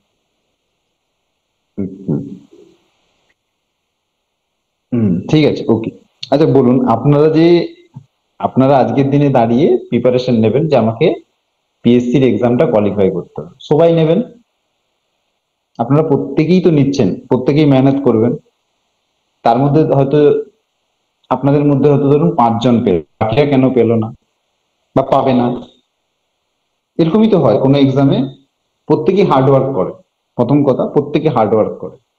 20টা যদি সিট থাকে, সেখানে যদি 40 জন বা 50 জন পরীক্ষা দেয়, ওই 20 জনের মধ্যে প্রত্যেকেই কিন্তু হার্ডওয়ার্ক করেই পেয়েছে। মানে আমি যদি ওই করাপশন বা এগুলোকে যদি বাইরে রাখি, 20 জন যারা পাবে তাদেরকে হার্ডওয়ার্ক করতেই হবে। উইথাউট হার্ডওয়ার্ক কিন্তু কেউ পাবে না। আর হার্ডওয়ার্ক করলেই যে আপনি পাবেন তা কিন্তু ঠিক না। হার্ডওয়ার্ক করলেই পাবেন তা কিন্তু কেউ গ্যারান্টি দিতে পারবে না। আপনি যত বড়ই কোচিং সেন্টারে ভর্তি হন না কেন, হার্ডওয়ার্ক করলেই যে পাবেন তার গ্যারান্টি কেউ দেবে না, তবে হার্ডওয়ার্ক করলেই আপনি পাবেন, হার্ডওয়ার্ক ছাড়া সম্ভব নয়, এটা মেন কথা। এবার আমি বলতে চাইছি যে তাহলে ওই 20 জনের 40 জন হার্ডওয়ার্ক করলো, তার মধ্যে 5 জন পেলো বা 10 জন পেলো, বাকি 30 জন পেলো না, কেন? মানে এটার উত্তর আপনারা কি দেবেন? স্যার সঠিক পদ্ধতি অবলম্বন করেনি। স্যার এখানে 50 জন 20টা যদি সিট থাকে আর 50 জন যদি কম্পিটিশন করি আমরা, তাহলে কম্পারেটিভলি যারা বেশি পরিশ্রম করেছে বা যাদের এনভায়রনমেন্টটা অনুকূল ছিল বা যাদের মেধাটা হয়তো একটু বেশি ছিল, মানে সবকিছুকে ব্যালেন্স করে যারা ম্যাক্সিমামটা দিতে পেরেছে compare to other candidate, say selected হয়েছে, যদি দুর্নীতি না হয়ে থাকে। আচ্ছা, বিষয়টা হচ্ছে তার মানে মেধা বা আমরা যদি মেধা সবার সমানই, কম্পারেটিভ না হার্ডওয়ার্ক সবাই সমান করেছে, মেধাও মোটামুটি আইকিউ লেভেলে সবাই সমান আছে, বাট ভবিষ্যৎ পরিকল্পনা সম্পর্কে সঠিক যে সিদ্ধান্তটা যে যত নিতে পারবে, এই হচ্ছে অ্যান্সার। মানে আমরা যদি সবার মেধা সমান ধরি, আমরা যদি সবার হার্ডওয়ার্ককে সমান ধরি, তাহলে প্রশ্ন উঠে আসবে তা সত্ত্বেও যদি 50 জনের মধ্যে 20টা সিট থাকে, 30 জন যদি না পায়, তার কারণ হচ্ছে এই অ্যান্সারটা, যেটা লাস্ট পার্সন যিনি ছিলেন উনি বললেন যে আমরা যদি আমাদের লাইফের স্ট্যাটিস্টিক্স যেটা আছে, মনে করুন আজকের দিনে দাঁড়িয়ে আপনারা প্রত্যেকেই প্রিপারেশন নিচ্ছেন কিসের জন্যে? সেপ্টেম্বরে পরীক্ষা হোক, নভেম্বরে পরীক্ষা হোক, যে পরীক্ষার কোশ্চেন পেপারটা আসবে, সেই কোশ্চেন পেপারে যদি 40টা কোশ্চেন থাকে, সেই 40টা কোশ্চেনের কাছাকাছি কে কতটা প্রেডিক্ট করে পৌঁছতে পারছেন, সেই 40টা কোশ্চেন সবার কাছে আননোন, সবাই কিন্তু ওই 40টা কোশ্চেনকে দেখতে পাচ্ছে না, 40টা কোশ্চেন কি কি আসতে চলেছে সেটা কেউ জানে না। কিন্তু আপনারা কি করছেন, আজকের দিনে দাঁড়িয়ে বিভিন্ন জায়গার যে পরীক্ষা হচ্ছে, বিভিন্ন সেন্টারের যে পরীক্ষা হচ্ছে, সেইখান থেকে আপনারা সেই জায়গাটাকে অ্যানালাইজ করে ওই 40টা কোশ্চিনে আপনি পৌঁছাতে চাইছেন, যে ওই 40টা কোশ্চিনের কত কাছাকাছি আমি যেতে পারবো। আর তার জন্যই কিন্তু আমার লাগে ডেসক্রিপটিভ স্ট্যাটিস্টিক্স, যে স্ট্যাটিস্টিক্সটা আমি আপনাদের প্রথমেই আলোচনা করলাম, যে আমাকে ডেসক্রাইব করতে হবে ওই পার্টিকুলারলি ওই জায়গাটাতে পৌঁছতে। এটার জন্যই স্ট্যাটিস্টিক্স খুব ইম্পর্টেন্ট। এবার আপনি আমাকে বলতে পারেন তাহলে আমাদের টিচার হওয়ার জন্য এইটাকে কেন এত গুরুত্ব দিচ্ছে? সেখানেই আছে ইম্পর্টেন্স। সেই ইম্পর্টেন্সটা কি না, আমরা যারা টিচার, আপনারাও টিচার, উডবি টিচার, হয়তো এখনো পড়াচ্ছেন বিভিন্ন জায়গায়, আপনাদের প্রথম দায়িত্ব কি? সেটা হচ্ছে যে স্টুডেন্টের মধ্যে যে ক্যাপাবিলিটিটা আছে, সেই ক্যাপাবিলিটিটাকে কাজে লাগিয়ে স্টুডেন্ট ভবিষ্যতে কোন জায়গায় পৌঁছতে পারবে তার একটা আনুমানিক চিন্তা শক্তি তার মধ্যে স্থাপন করে দেওয়া। এই জন্যই একটা টিচারকে স্ট্যাটিস্টিক্স জানতে হয়। সেটা বেসিক্যালি ডেসক্রিপটিভ স্ট্যাটিস্টিক্সই হয়, যে আপনি কোনো বাচ্চাকে তার প্রেজেন্ট সিনারিও অনুযায়ী তাকে তার ভবিষ্যৎ সম্বন্ধে গাইড করতে পারছেন। আপনি অনেক সময় টিচারদের, আমি নিজে বলতে শুনেছি, আমি বিভিন্ন স্কুলের সঙ্গে যুক্ত ছিলাম এক সময়, এখন কলেজের সঙ্গে যুক্ত আছি, তো বলতে শুনেছি যে এই কথাটা, যে আপনার ছেলে পারবে কিন্তু ফাঁকি দিচ্ছে। এই যে আপনি বলছেন আপনার ছেলে পারবে, তার মানে আপনি তার স্ট্যাটিস্টিক্যাল অ্যানালাইসিস করেই বলছেন। অনেক সময় আপনি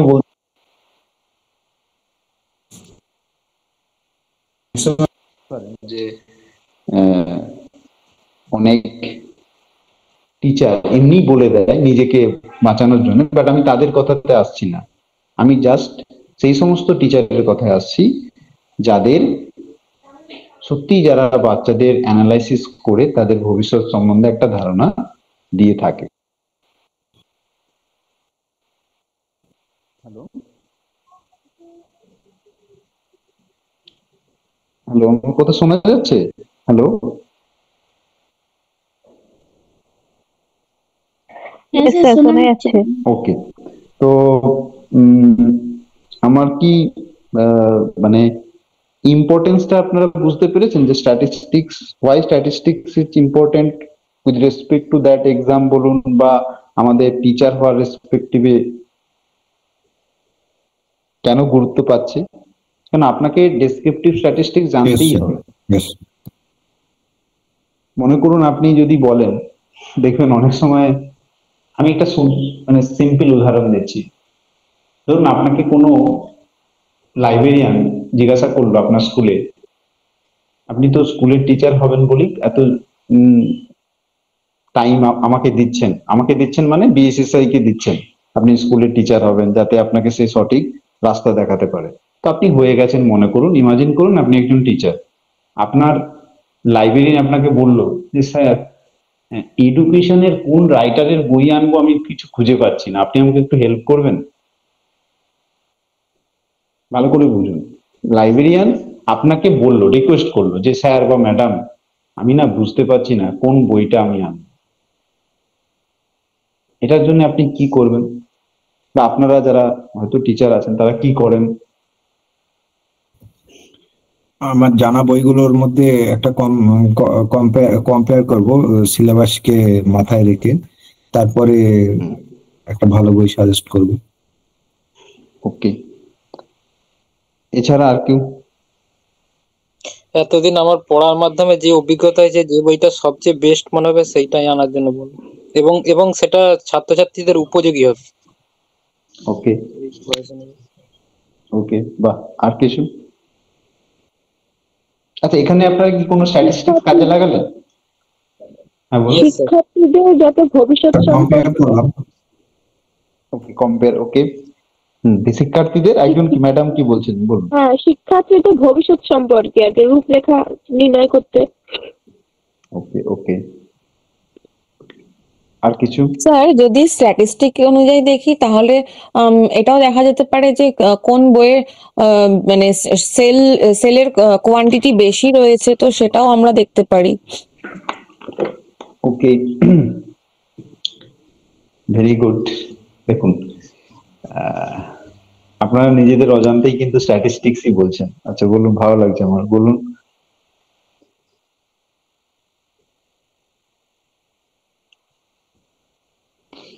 তাহলে আমরা আর একটা অ্যাপ্রোচ করতে পারি। মনে করুন আপনি, আপনার বন্ধু বান্ধব রয়েছে, আপনি মনে করুন বেস্ট কিছু বুকস লিখলেন, লিখে আপনাদের বন্ধুদের ভোট চাইলেন যে আচ্ছা কোন বইটা বেটার হবে স্টুডেন্টদের জন্য। তো আপনি এরকম করতে পারেন। এবার ধরুন আপনি ভালো বই যেহেতু, সেই জন্য আপনি, এখন তো সোশ্যাল মিডিয়া আছে, বিভিন্ন ভাবে আপনাদের ধরুন এডুকেশনের অনেক গ্রুপ আছে, সেখানে দিয়ে দিলেন। এবার দেখুন হয়তো আপনি দেখতে পেলেন যে পার্টিকুলার এসকে মঙ্গলের এডুকেশনের একটা বই যেটা সব থেকে বেশি ভোট পেয়েছে। মনে করুন আপনাকে 200 জন ভোট করেছে, তার মধ্যে 90টা ভোট এসকে মঙ্গলের বই পেয়েছে। তাহলে আপনি লাইব্রেরিয়ানকে কি বলবেন যে এসকে মঙ্গলের এই বইটা আনো, এটাই বলবেন কিনা? সরি, এটাই তো বলবেন।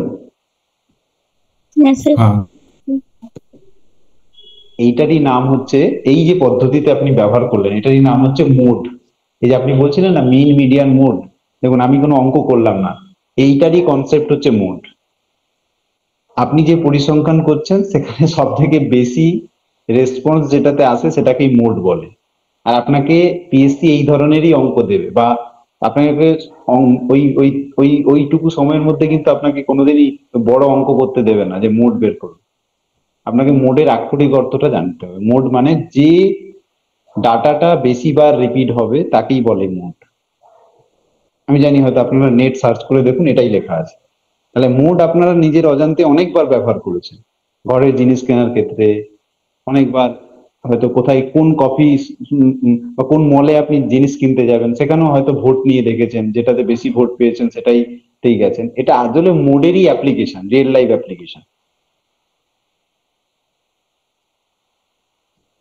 তার মানে আপনি একটা জিনিসকে স্ট্যাটিস্টিক্স দিয়ে কিন্তু বহুবার করে যাচ্ছেন, কিন্তু আমরা স্ট্যাটিস্টিক্স মানে অঙ্ক ছাড়া কিছু বুঝি না। আমরা স্ট্যাটিস্টিক্স মানে যখনই কোনো টিচার অঙ্ক করায় তার মানে সেই স্ট্যাটিস্টিক্স জানে, এটা ঠিক না। স্ট্যাটিস্টিক্স তাহলে রিসার্চে ভাবুন না, রিসার্চ তো তাহলে শুধু ম্যাথমেটিশিয়ানরাই রিসার্চ করতো, অন্য সাবজেক্টের স্টুডেন্টরা তো তাহলে রিসার্চ কোনোদিনই করতে পারতো না। তাই স্ট্যাটিস্টিক্সে যদি আপনি এই থট প্রসেস নিয়ে এবং যে ম্যাথমেটিক্স আছে ওখানে, ওখানে মিন মিডিয়ান মোডে আমাকে অঙ্ক করতে হবে, তাহলে কিন্তু আপনি পিএসসি পরীক্ষার যে অ্যাপ্লিকেশন বেস জায়গা, ওরা ওটাই চিন্তা করে যে একটা স্টুডেন্টের কাছ থেকে আমি, দেখুন প্রথম হচ্ছে আপনাকে দেখতে হবে এই পরীক্ষা, যেটা এক্ষুনি বললেন যে আমাকে স্ট্যাটিস্টিক্স এর দ্বারা ওই 40টা কোশ্চেনে পৌঁছাতে হবে, তার মানে কি আমাকে বুঝতে হবে যে ব্যক্তি কোশ্চেন পেপার বানাবে তার সাইকোলজিটা কি। ওই সাইকোলজিটা বুঝতে গেলে আপনাকে ওই লেভেলের কোশ্চেন পেপার ঘাঁটতে হবে, তাহলেই আপনি কিন্তু ওই মানুষের সাইকোলজি প্রেডিক্ট করতে পারবেন থ্রু দ্য স্ট্যাটিস্টিক। তো ওরা কিন্তু আপনি লাস্ট 5 ইয়ার্স দেখে নিন, আপনি দেখুন ওরা অ্যাপ্লিকেশন বেশি কোশ্চেন বেশি দিয়েছে। আপনাকে বলবে না যে মোড বের করুন, আপনাকে একটা ধারণা দেবে, সেখানে মোডের ধারণাই লাগবে, সেটাকে আপনাকে ব্যবহার করতে হবে। তো আপনাকে এইভাবেই মিন মিডিয়ান মোড শিখতে হবে, শুধু অঙ্ক করে না। অঙ্ক করতে হবে, হয়তো অঙ্ক হয়তো দিতে পারে, সেটা হয়তো আমি বোর্ড ওয়ার্ক করে কোনো ক্লাসে বোঝাবো, বাট অ্যাপ্লিকেশন বেসটা আগে দরকার। এবার ধরুন মিডিয়ান আমি যদি বলি, আপনি বলতেই পারেন যে স্যার মিডিয়ান বোঝান, মিডিয়ান কিভাবে করা যায় বাস্তবিক উদাহরণ দিয়ে। আপনারা তো মিন করেন, মিন বের করতে জানেন তো, মিন কি হয়? আমি ম্যাথমেটিক্যালি বলছি, মিন জানেন কি? হ্যাঁ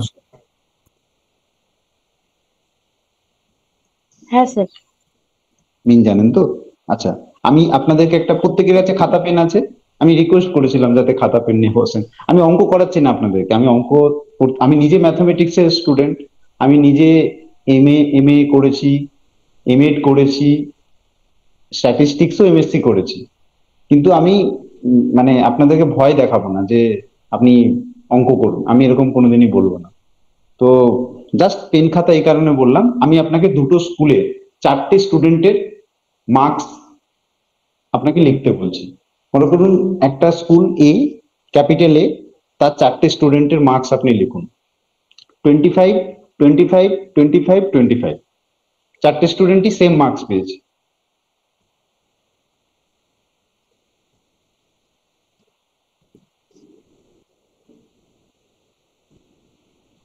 হলো, লিখেছেন? হ্যাঁ স্যার। আচ্ছা, আর একটা স্কুল লিখুন, একটা স্টুডেন্ট পেয়েছে 100 আর বাকি স্টুডেন্ট পেয়েছে 0, 0, 0।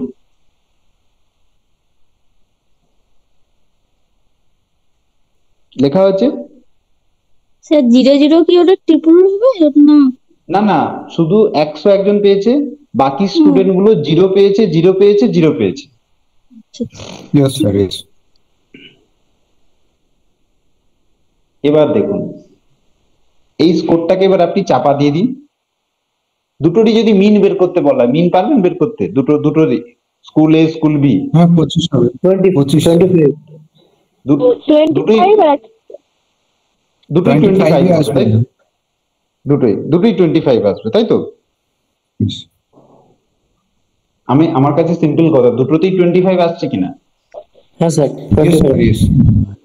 এবার আপনাদের কাছে যদি কোনো মোবাইল থাকে বা কিছু থাকে, ওই স্কোর গুলোর উপরে চাপা দিয়ে দিন, স্কোর গুলোর উপরে চাপা দিয়ে দিন।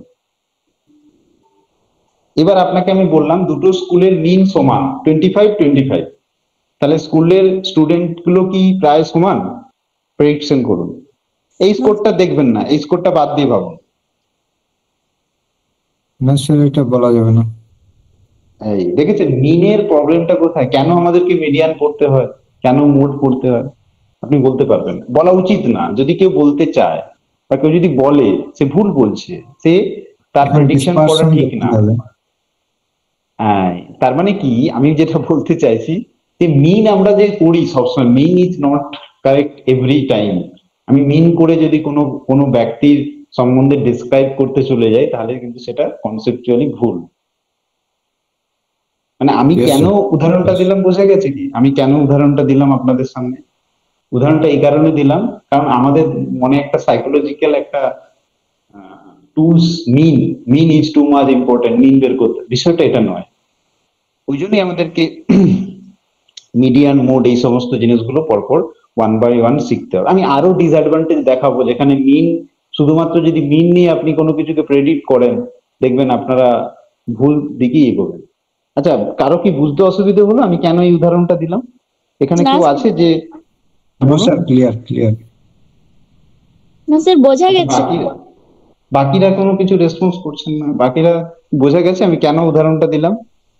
হ্যাঁ স্যার বোঝা গেছে।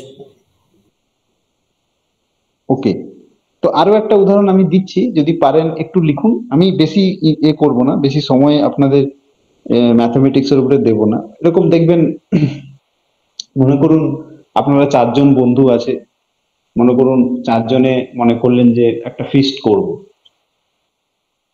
তো সেই ফিস্ট করতে গিয়ে মনে করুন আপনারা চিন্তা করলেন যে প্রত্যেকের কাছে, যার কাছে যা টাকা আছে, দেখুন ফিস্ট করতে গেলে টাকা লাগবে। আমি বাস্তব উদাহরণ দিয়ে বলছি এই কারণে, যাতে আমাদের পিএসসি এক্সামটাকে আমরা মাথায় রাখি। আমি ম্যাথমেটিক্যালি যাচ্ছি না, হয়তো অনেকে ভাবছেন যে প্রচুর ম্যাথস ফ্যাথস পড়াবে স্যার, সেটা কিন্তু নয়। আমি তাই বাস্তব উদাহরণগুলো দিচ্ছি। তো প্রত্যেকের কাছে যে টাকা আছে, সেই টাকার অ্যাভারেজ টাকা আমাদেরকে, আমরা বলি না যে ফিস্ট করলে চাঁদা দিতে হবে বা কোনো একটা অ্যামাউন্ট দিতে হবে।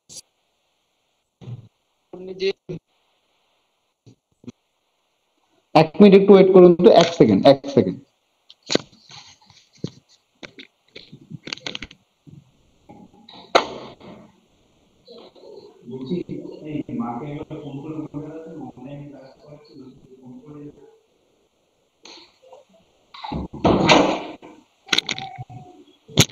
হ্যালো হ্যালো হ্যালো, হ্যাঁ স্যার শোনা যাচ্ছে। সরি আমি একটু ফোন আসতে পারবো। তো আমি যেটা বলছি যে আমি যেটা বলতে চাইছি যে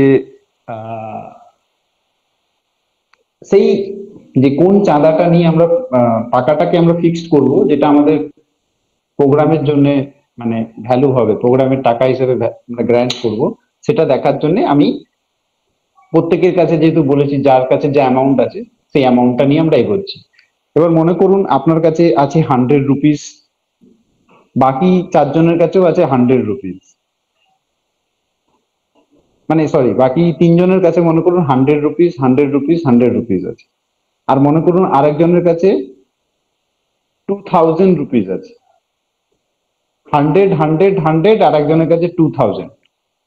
এবার আপনি যদি এদের অ্যাভারেজ বের করেন, তাহলে প্রোগ্রামটা কাকে নিয়ে হবে? শুধু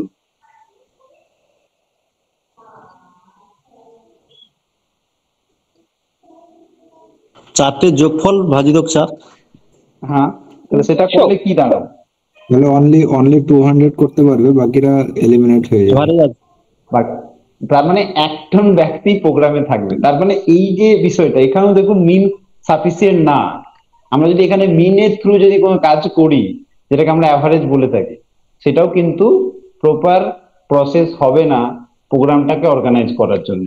তো এরকম সিনারিও আসলে আমরা তখন কি করব, আমাদের কি করা উচিত, এইগুলো আমাদের কিন্তু এই স্ট্যাটিস্টিক্সে বা আমাদের যে পদ্ধতিগত দিক আছে আমাদেরকে এগিয়ে যেতে হবে। তো আমি এই জন্য উদাহরণগুলো দিলাম যে শুধু মিন বা শুধু মিডিয়ান বা শুধু মোড এইগুলোই পড়ি কেন আমরা, বা আমাদেরকে এইগুলোকেই পড়ানো হয় কেন, বা তিনটেকেই পড়ানো হয় কেন। তিনটেকে অনেক বইতে দেখবেন একটা নাম দেওয়া হয়, সেন্ট্রাল টেন্ডেন্সি বা কেন্দ্রীয় প্রবণতা, এরকম কিছু নাম। হ্যাঁ, ওরকম কিছু নাম টাম দিয়ে পড়ানো হয়। মানে বিষয়টা হয় এই তিনটে একসঙ্গে থাকলে আমরা কোনো ডাটাকে ভালোভাবে ডেসক্রাইব করতে পারবো। বাট এটা একদমই না যে তিনটে জানলেই হবে, তিনটে জানলেও প্রবলেম হবে। সেটারও উদাহরণ আমি পড়ানোর সময় দেবো, এখন আর অত ডিটেলসে যাচ্ছি না। এবার দেখুন লিখে রেখেছি basic need study for statistics. আমাদের বেসিক নিড কি কি লাগবে? বেসিক নিড আমার কাছে যেটুকু দরকার সেটা হচ্ছে আপনি যোগ বিয়োগ করতে পারলেই হবে, কোনো ফর্মুলা জানার দরকার নেই। মিনেরও আমরা কোনো ফর্মুলা মুখস্থ করব না, মিডিয়ানেরও কোনো ফর্মুলা মুখস্থ করব না, মোডেরও আমরা কোনো ফর্মুলা মুখস্থ করব না। আমার বেসিক নিড দরকার আপনি মিনের ডিসিপ্লিনটা জানেন, মিন বলতে কি বোঝায় এটা জানেন, মিডিয়ান বলতে কি বোঝান এটা জানেন। আমি এখনো ডিসকাস করিনি, আমি পরের ক্লাসে এগুলোকে নেব, মিন মিডিয়ান মোড কি এগুলো ডিসকাস করবো। এখন একটা ওভারঅল আউটলুক দিচ্ছি যে আমাদের জার্নিটা কিরকম হবে। তো আমার কাছে বিষয় হচ্ছে বেসিক নিড হচ্ছে আপনি যোগ বিয়োগ জানলেই হবে। আপনি বইয়ের ডেফিনেশনগত ধারণা থেকে বাইরে বেরিয়ে ভাবতে জানলেই হবে, আমার কাছে এটা, আমি এটুকু চাই। মিন মানে যে আপনি অঙ্ক করে এসছেন এই ধারণাটার বাইরে গিয়ে আপনি যদি ভাবতে জানেন, তাহলে আপনি আমার এই জার্নিতে একদম পারফেক্ট একজন ব্যক্তি হবেন, যে আমার সঙ্গে চলতে আপনার ভালো লাগবে। কিন্তু ওই শুধুমাত্র ডেফিনিশন, শুধুমাত্র কয়েকটা অঙ্ক করে ফেললাম, ব্যাস আমি মিন শিখে গেছি, তা কিন্তু নয়। এবার আপনি যদি বলেন যে স্যার আপনার এই ধারণা থেকে কি আমি মিনের ফর্মুলাতে যেতে পারবো, অবশ্যই যেতে পারবো। দেখবেন আজ পর্যন্ত আপনি যদি বইপত্র ঘাঁটেন, কোথাও মিনের ফর্মুলা লেখা থাকে, কোথাও মিডিয়ানে লেখা থাকে না, মোডের লেখা থাকে না। দেখবেন আমরা যখন বোর্ড ওয়ার্ক করে পড়বো তখন দেখবেন এগুলো আমরা প্রমাণও করবো। আপনি যদি শুধু মুখস্থ করেন তাহলেও আপনি জিনিসটাকে, হোল জার্নিটা আপনার কমপ্লিট হবে না। আপনি যদি কোনো ফর্মুলা মুখস্থ করতে যান তাহলে আপনার মনে হবে যে ম্যাথমেটিক্স চলে এলো, মাথা থেকে আউট হয়ে যাবে। তাই প্রুভ করতে হবে, প্রমাণ করতে হবে। দেখবেন ওগুলো আমরা এক এক করে প্রমাণ করবো। বা আমার নেটের ক্লাসে মনে হয় করানো হয়েছিল, আমি একবার পড়িয়েছিলাম, তো আই থিঙ্ক থাকতে পারে, অসুবিধা নেই সেখানে। তাহলে আমাদের লাগবে কি, এটুকু বোঝা গেল বেসিক নিড কি। We have to ready for this journey, we have to ready to out of the box, মানে আমরা এটাকে প্র্যাকটিক্যাল চিন্তা ভাবনা দিয়ে ভাববো, কোনোদিনই বুকিশ ডেফিনেশনকে বেশি গুরুত্ব দেব না। তাহলে কিন্তু আমরা আমাদের এক্সামটা, যে এক্সামটা আমরা দিতে যাচ্ছি সেটাকে কোয়ালিফাই করতে পারবো না। এখান অব্দি ক্লিয়ার হয়েছে? হ্যাঁ স্যার। Yes sir. আচ্ছা, এবার দেখুন এখানে একটা আমাদের স্লাইডে একটা টার্ম এসছে, parameters and statistics. Parameter and statistics জিনিসটা কি, এটা বলতে কি আমি আপনাদের অলরেডি ডিসকাস করে দিয়েছি। আমাদের বেসিক যেটা ধারণা সেটা হচ্ছে কি, যে আমরা একটা ছোট স্যাম্পেলকে আলোচনা করব, সেই ছোট স্যাম্পেল থেকে আমরা বড় পপুলেশন সম্বন্ধে আলোচনা করব। তো ছোট যে স্যাম্পেলকে আমরা আলোচনা করব, ছোট স্যাম্পেলের কিছু একটা আননোনকে আলোচনা করব। মানে আপনি যখন কোনো জায়গায় ব্লাড দেন, সেই ব্লাডের গ্লুকোজের মাত্রা ঠিক আছে কিনা এটা দেখার জন্যই না দেন, যে আমার ব্লাডে গ্লুকোজের মাত্রা কেমন আছে সেটা আপনি আমাকে বলে দিন। এই যে গ্লুকোজের মাত্রা, এটা হয়ে যাবে আমাদের স্ট্যাটিস্টিক, মানে এটা একটা আননোন যেটাকে আপনি মেজার করতে চাইছেন। আর প্যারামিটারটা কি, প্যারামিটার হচ্ছে আপনার হোল বডিতে যে গ্লুকোজের মাত্রাটা আছে, সেই মাত্রাটাকে আপনি ওই স্যাম্পেলের থ্রু দিয়ে, স্যাম্পেলের গ্লুকোজের মাত্রা দিয়ে পুরো বডির গ্লুকোজের মাত্রাকে আপনি মাপতে চাইছেন। তাই আমরা দুটো জিনিস দেখতে পাচ্ছি, একটা হচ্ছে স্যাম্পেলের আননোন, একটা হচ্ছে পপুলেশনের আননোন বা ইউনিভার্স যেটাকে বলি। তো স্যাম্পেলের আননোনটাকে আমরা বলি স্ট্যাটিস্টিক্স, আর পপুলেশনের আননোনটাকে বলি আমরা প্যারামিটারস। আমাদের আসল জার্নি হবে এই দুটোকেই খুঁজে বের করা, আর এই দুটোকে নিয়ে আমরা ভবিষ্যতে এগোবো। যারা এমএড করছেন, যারা এমএড এর জন্য প্রিপারেশন নিচ্ছেন, যারা নেট প্রিপারেশন নিচ্ছেন, তারা দেখবেন এই দুটোকে অনেক বেশি ভালো করে জানতে হয়। তার কারণ এই দুটোই স্ট্যাটিস্টিক্স এর মেন জায়গা, যে জায়গাটাকে আপনি কাজে লাগিয়ে একটা ইউনিভার্সের দিকে এগোবেন। এটা কি বোঝা গেল না গেল না? স্যার প্যারামিটারটা একটু বলবেন? প্যারামিটার হচ্ছে আপনার যে হোল বডিতে যে গ্লুকোজের মাত্রাটা আছে, সেটাও তো একটা মান। সেই মানটাকে আপনি খুঁজতে চাইছেন আপনার ছোট্ট একটা ব্লাড স্যাম্পেল সেখান থেকে। বা আপনি মনে করুন আপনি 20 জন স্টুডেন্টকে জিজ্ঞাসা করেছেন তাদের বর্তমান স্কোর কত, তারা বলেছে 60%। সেই 60%-এর মাত্রা থেকে আপনি পুরো স্কুলের স্টুডেন্টদের ধারণা করলেন যে অ্যাবাভ 60%। যে এই যে পুরো স্কুলেরও মানের যে ধারণা বা আননোন, যে আমি পুরো স্কুলের স্টুডেন্টদের মার্কসের ধারণা করতে চলেছি, সেইটাকে বলা হচ্ছে প্যারামিটার। প্যারামিটার সবসময় পপুলেশনের আননোনকে চিহ্নিত করে, আর স্ট্যাটিস্টিক্স সবসময় স্যাম্পেলের আননোনকে চিহ্নিত করে। মানে আমাদের কাজ হচ্ছে স্ট্যাটিস্টিক্সটাকে নিয়ে আমরা পপুলেশন সম্বন্ধে ধারণা করব। পপুলেশন সম্বন্ধে যে ধারণা করব বলছি আমরা, সেটা কি না, পপুলেশনের আননোনটা তো একটা নাম হবে। মনে করুন আপনি 50 জন একটা গ্রুপ আছে, সেই 50 জন গ্রুপের হাইট মেজার করতে চাইছেন। তাহলে আপনি 50 জনকে না পেলে আপনি 30 জনকে নিলেন, তাহলে 30 জনের একটা হাইট আপনি পাবেন। সেইখান থেকে আপনি 50 জন সম্বন্ধে ধারণা করবেন।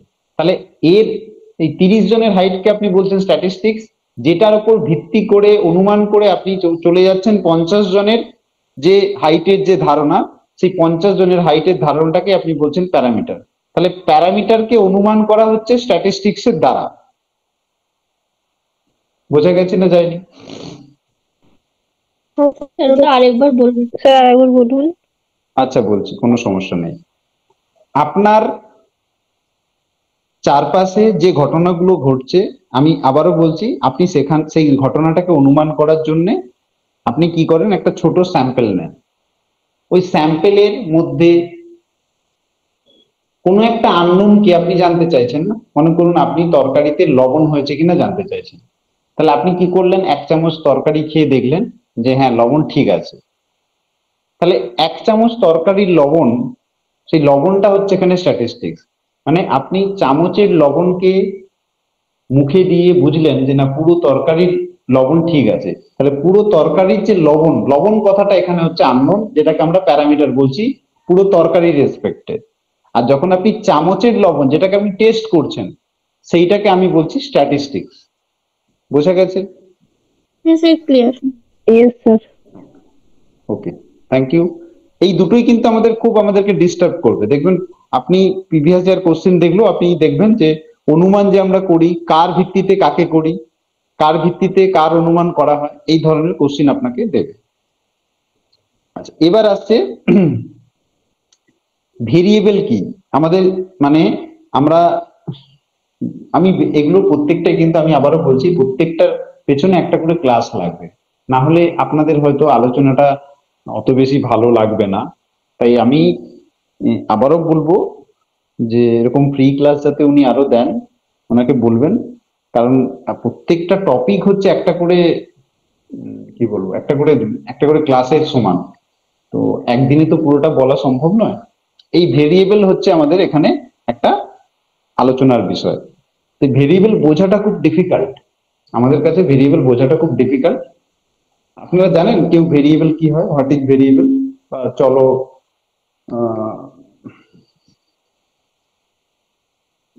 চলক বলা হয় যেটা।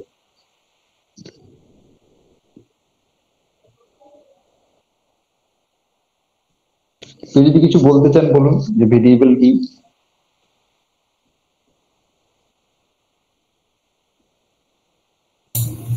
স্যার, যে রাশির মান পরিবর্তনশীল সেটাই ভেরিয়েবল। বাহ, ওকে ওকে, একদম একদম, যে রাশির মান পরিবর্তনশীল। আচ্ছা, আমাদের এই ক্লাসটার মধ্যে কোনো কিছু রাশি আছে যেটা পরিবর্তনশীল? এই যে আজকে আমরা এখন ক্লাসটা করছি, এই ক্লাসটার মধ্যে এমন কিছু কোয়ান্টিটি আছে যেটা পরিবর্তনশীল? মানে স্যার যা কিছু ভ্যারি করে সেটাই হচ্ছে ভেরিয়েবল। একদম একদম, কিন্তু আমাদের ক্লাসের ভিত্তিতে বলতে পরিবর্তনশীল বলতে আপনি যদি আর একটু ভালো করে পড়ান তাহলে আমরা ভালো করে বুঝতে পারবো, বা সুন্দর করে ডেমনস্ট্রেশন দিয়ে পড়ান তাহলে ভালো করে পারবো। আর যদি না পড়ান তাহলে সেটা এতটা ভালো করে বুঝতে পারবো না। তাহলে আপনি আপনার উপর এটা কন্ট্রোল করছে আর কি। তার মানে আমার টিচিং প্রসেস হচ্ছে এখানে ভেরিয়েবল, তাই না? আমি যে টিচিং পদ্ধতি ব্যবহার করছি বা টিচিং টেকনিক ব্যবহার করছি, যাই বলুন না কেন, সেটা এখানে variable.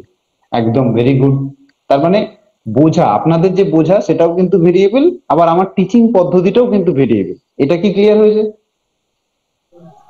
Sir learning and teaching বিষয়।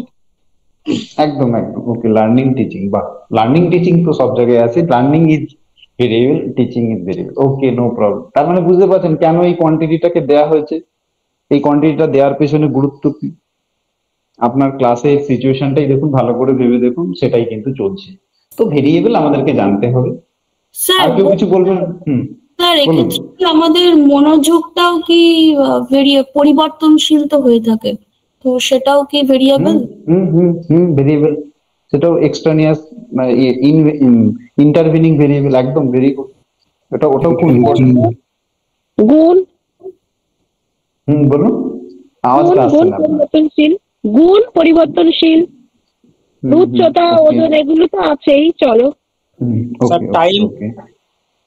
টাইম তো অবশ্যই পরিবর্তনশীল, একদম টাইম হবে। তো মোটামুটি আপনারা তার মানে ভেরিয়েবল জানেন, কিন্তু আমাদের এখানে মানে যেহেতু এটা ঠিক যে এখানে আমরা ফুল ডিসকাশন করছি না, তাই আমি সব ভেরিয়েবলের নাম লিখিনি। আমি এখানে কন্টিনিউয়াস ভেরিয়েবল আর ডিসক্রিট ভেরিয়েবলের কথা বলেছি।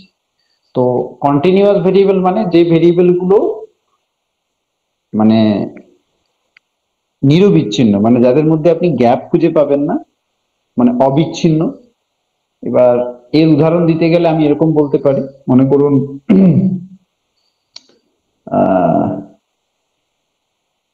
টাইম যেটা বললো উনি, একজন টাইম বললো।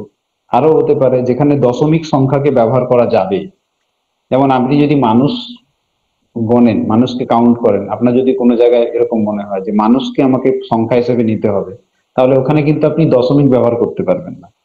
তো অবিচ্ছিন্ন বা নিরবিচ্ছিন্ন এই কথাটা আসছে কন্টিনিউয়াস ভেরিয়েবলের থেকে। কন্টিনিউয়াস ভেরিয়েবলের যেটা কনসেপ্টটা আসছে সেটা হচ্ছে, আমরা যদি খুব সাধারণ ভাষায় বুঝি, যেখানে আমি মানে আমার কাছে যে সংখ্যা তত্ত্ব আছে তার মধ্যে দশমিকটাকেও আমি ব্যবহার করতে পারবো, 2.5 নিতে পারবো। দেখুন মানুষ গোনার ক্ষেত্রে তো আমি 2.5 নিতে পারবো না, হাইটের ক্ষেত্রে আপনি 2.5, 3.6.5 কোনো কিছু নিতে পারেন, ওয়েটও আপনি ওরকম ভাবে নিতে পারেন। কিন্তু যদি আপনি সংখ্যা গণেন যে আপনার কাছে কতজন স্টুডেন্ট আছে, আপনি সেখানে 5.6 এগুলো নিতে পারবেন না। তো যেখানে আপনি এরকম ভাবে সহজ ভাষায় মনে রাখতে পারবেন, যে ভেরিয়েবলকে যখন আপনি কোডিং করছেন, এই যে আমরা এতগুলো ভেরিয়েবল বললাম, এগুলো কিন্তু সবই কোয়ালিটেটিভ ভেরিয়েবল, মানে এগুলো কিন্তু সংখ্যা ডিরেক্টলি নয়। তো আমাকে এখানে সংখ্যাতে নিয়ে আসতে হবে, এটার জন্য আমাকে টুলস তৈরি করতে হয়। বিভিন্ন রকম টুলস আছে, দেখবেন যারা ডিজার্টেশন করছেন, যারা পিএইচডি করছেন, তারা দেখবেন অনেকেই হয়তো টুলস বানানো শিখতে হয়। এগুলো সব কোর্স ওয়ার্কের ব্যাপার, আমি এখন এত বেশি যাচ্ছি না। তো বিষয়টা হচ্ছে, আপনি যে টুলসটা বানাচ্ছেন, যেখানে ভেরিয়েবলকে আপনি একটা কোডিং করছেন বা সংখ্যা তত্ত্বতে নিয়ে যাওয়ার চেষ্টা করছেন, তখন আপনি যদি দশমিক ব্যবহার করতে পারেন, তখন আপনি সেটাকে বলতে পারবেন যে এটা কন্টিনিউয়াস। আর যেখানে দশমিকের সংখ্যা ব্যবহার হবে না, শুধুমাত্র অখণ্ড সংখ্যা ব্যবহার করতে পারবেন, সেটা হচ্ছে ডিসক্রিট ভেরিয়েবল। ভেরিয়েবল বোঝা গেছে?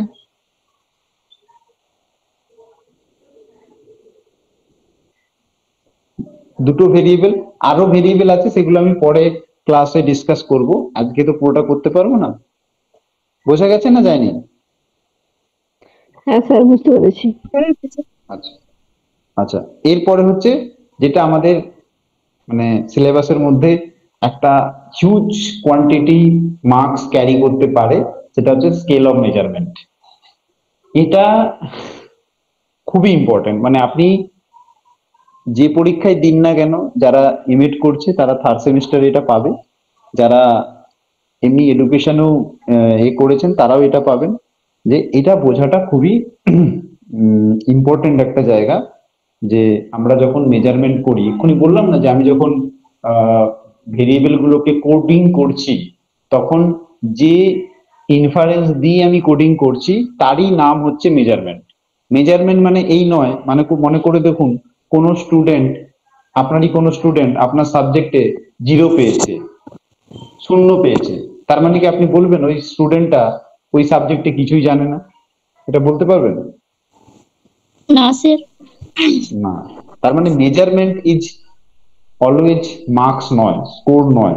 মেজারমেন্ট মানে হচ্ছে আপনি স্কোরটা থেকে যে ইনফারেন্স ড্র করতে পারেন, সেটা কি বলা হয় মেজারমেন্ট।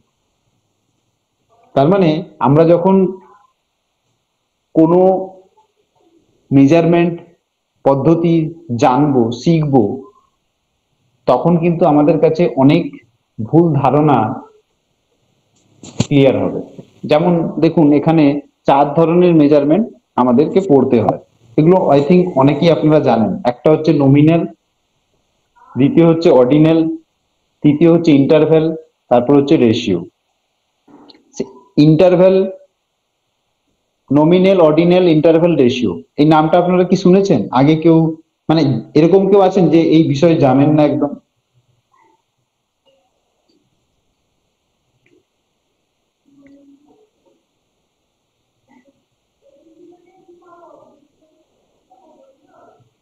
সবাই জানেন কি এটা, না আমি ডিসকাস করব? স্যার আপনি ওটা করে দিন, আলোচনা করে দিন। আচ্ছা, কেউ কিছু জানেন নমিনাল, অর্ডিনাল? কিছু বলুন। জিনিসটা শুনেছি আগে। জানি স্যার নমিনাল জানি, মানে কোনো নাম বোঝা নমিনাল ক্ষেত্রে কোনো ঘটনাকে সংখ্যা দ্বারা চিহ্নিত করা হয়। যেরকম 1 2 3 4 মানে ক্রমিক সংখ্যা অনুপাতে যেমন সাজানো থাকে। আর আচ্ছা, ইন্টারভেল মানে যেমন 1 মিনিট 2 মিনিট মানে ব্যবধানটা যেরকম থাকছে আর কি। আর অনুপাত মানে ধরুন ছাত্র সংখ্যা যেরকম রেশিও থাকে আর কি, অনুপাত যেমন থাকে ধরুন 3:4 এরকম আর কি।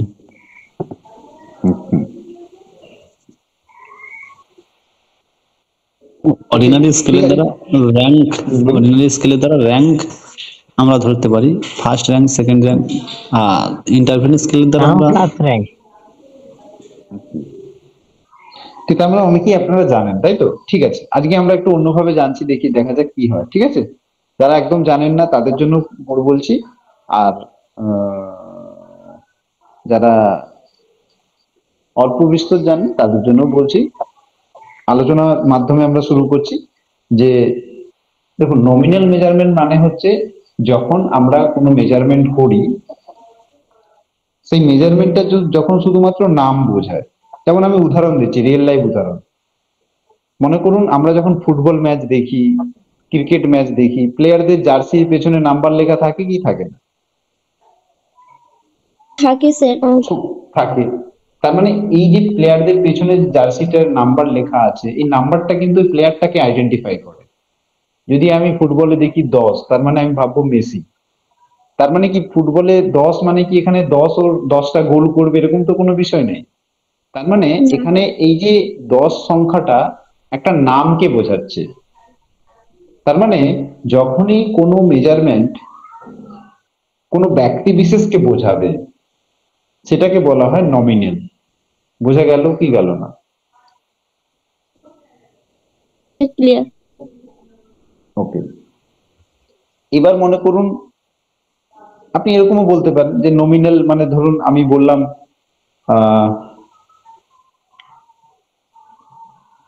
Boys girls. বয়েজ একটা জেন্ডারকে বোঝাচ্ছে, গার্লস একটা জেন্ডারকে বোঝাচ্ছে। তো আমি বয়েজকে এ দিয়ে ডিনোট করলাম, গার্লসকে বি দিয়ে ডিনোট করলাম। তো এই যেখানে একটা গ্রুপকে বোঝাচ্ছে, যেখানে বয়েজরা আসবে আর যেখানে গার্লসরা আসবে। তো বিষয়টা হচ্ছে কি যে এখানে কিন্তু কোনো রকম পার্থক্য নেই। এবার এখান থেকে কোশ্চেন কিরকম আসতে পারে?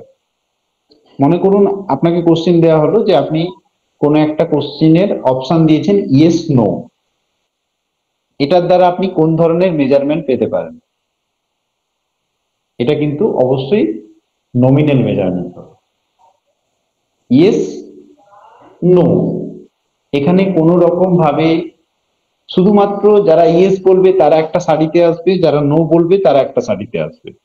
এখানে কোনো রকম ডিস্টিংগুইশ করা যাবে না যে কারা বেশি কারা কম, কাদের ধারণা বেশি কাদের ধারণা কম।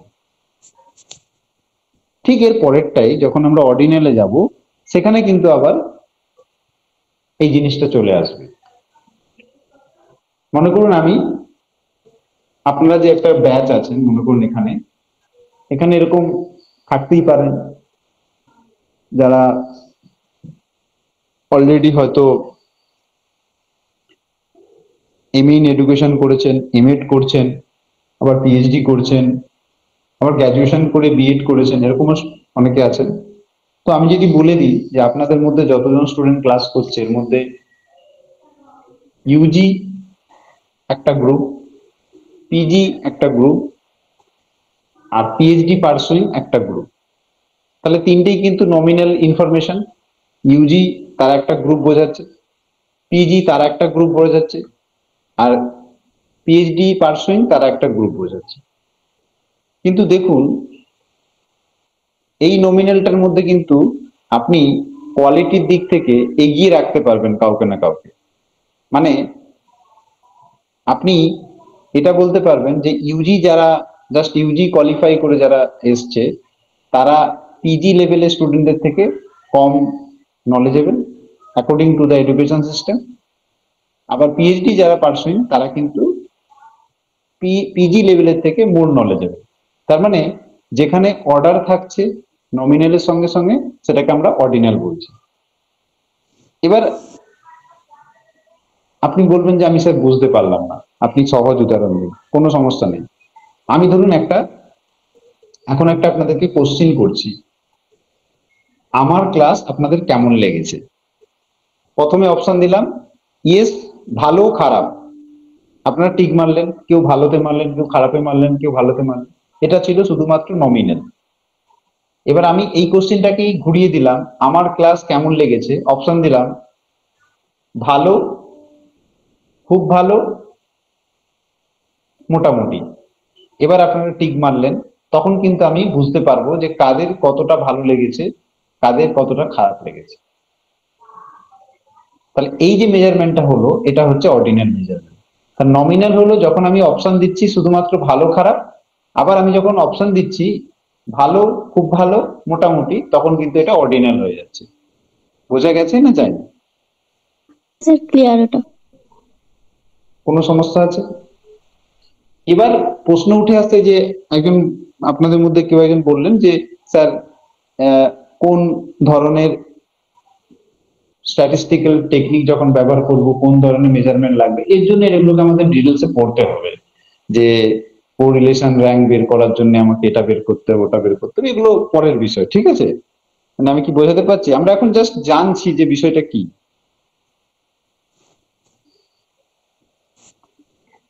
ওকে, এরপর আছে ইন্টারভ্যাল এন্ড রেশিও, তাই তো? ইন্টারভ্যালে কি হয় দেখুন, ইন্টারভ্যাল মেজারমেন্ট কিন্তু অর্ডিনালের থেকে একটু অন্যরকম হয়। ইন্টারভ্যাল মেজারমেন্টে আমরা যখন যে সাইকোলজিক্যাল ব্যাপারগুলো আমরা মেজার করি, যেমন ধরুন অ্যাটিটিউড, স্যাটিসফ্যাকশন লেভেল, এই যে কথাগুলো যখন আমরা মেজার করি, তখন আমাদেরকে ইন্টারভ্যাল স্কেল ব্যবহার করতে হয়। ইন্টারভ্যাল স্কেল কি হয়? এটা মনে করুন আমি আপনাদের সবার ডাটাকে কালেক্ট করতে চাইছি যে আমার ক্লাসটা আপনারা স্যাটিসফাইড হয়েছেন কি হননি। আচ্ছা, এই দুটো কি বোর্ড ওয়ার্ক করে বোঝালে ভালো হবে? কারণ এই দুটো আপনারা ঠিক বুঝতে পারবেন না। কারণ এখানে যখন আমি ইন্টারভ্যাল স্কেল আপনাকে বোঝাবো, তখন কিন্তু আমাকে এই যে আমি একটা স্টেটমেন্ট দিয়েছিলাম না, এখানে আমাকে অনেকগুলো স্টেটমেন্ট দিতে হবে। তা আমি এখন আপাতত আপনাকে শর্টে বলছি, ইন্টারভ্যাল মানে হচ্ছে যে মেজারমেন্ট আপনি যখন করছেন, সেই মেজারমেন্টের মধ্যে যদি ট্রুথ জিরো না থাকে। মানে ট্রুথ জিরো মানে কি? মনে করুন আমি যদি বলি যে আমি আপনার ক্লাস করে স্যাটিসফাইড, এটা হচ্ছে কত না, তার পোর্শনটা আমি আপনাকে বলে দিলাম যে আপনি আমাকে বললেন যে 5 থেকে 10 এর মধ্যে আমি আপনাকে স্কোর করলাম। আবার কেউ বললো না স্যার আমি আপনাকে স্কোর দিলাম 10 থেকে 15 এর মধ্যে। এবার মনে করুন কেউ আমাকে বলল যে স্যার আমি আপনাকে স্কোর দিলাম আমার স্যাটিসফ্যাকশন অনুযায়ী 0। এই যে স্কোর দিচ্ছি, এই যেতে 0 বলছে, এই জিরোটা কি সত্যিকারের 0? মানে যেটা অ্যাকচুয়াল ফিজিক্যালি 0 হওয়া উচিত 0? এটা কি আপনি এগ্রি করছেন?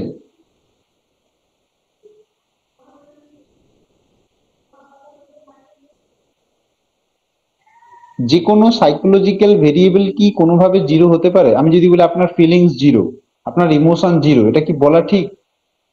না, না বলা ঠিক নয়। তার মানে ভালো করে ভাবুন। হ্যাঁ বলুন। ইন্টারভ্যাল যে স্কেলটা আছে এখানে জিরোর কোনো ভ্যালু নেই, তাই না? একদম, এখানে 0 বলে কিছু থাকবে না। যে মেজারমেন্টে আপনি অ্যাকচুয়াল 0 নিতে পারবেন না, সেটাই আপনার ইন্টারভ্যাল মেজারমেন্ট। যেমন এবার আপনি বলবেন স্যার অ্যাকচুয়াল 0 কি? তাহলে আমাকে জানতে হবে হোয়াট ইজ 0। What is 0? 0 কি? 0 মানে আমরা যদি জিরোর বেসিক ডেফিনেশনটা দেখি, অনেক টিচারই হয়তো বলবে 0 ইজ এটা কিছুই না, এরকম না। 0 মানে 0 is absence of the event, সেটাকে আমরা 0 বললাম। ধরুন আমার হাতে একটা পেন আছে, আমি বললাম আই হ্যাভ 1 পেন, আমার কাছে একটি পেন আছে। পেনটাকে আমি রেখে দিয়ে বললাম আই হ্যাভ 0 পেন, মানে আমার কাছে কোনো পেন নেই, মানে absence of the event. Event মানে এখানে পেনটার কথা বলছি। তো আমাদের চারপাশে যত সাইকোলজিক্যাল ভেরিয়েবল আছে, ইমোশন, অ্যাটিটিউড, এগুলো জিরো হতে পারে না। যেমন temperature is zero is possible? No, never. Temperature আমরা যখন মেজার করি, ইট ইজ নট, আমি যদি বলি zero temperature, it is impossible case, zero temperature হতে পারে না। টেম্পারেচার যে টুলসটা দিয়ে মাপছি আমরা, সেখানে হয়তো জিরো বলে একটা দাগ করে রেখেছি, তার জন্য জিরো বলছি আমি। ভাবুন না, অ্যানিমেলসরা তারা কি বলে যে আজকে টেম্পারেচারের জিরো?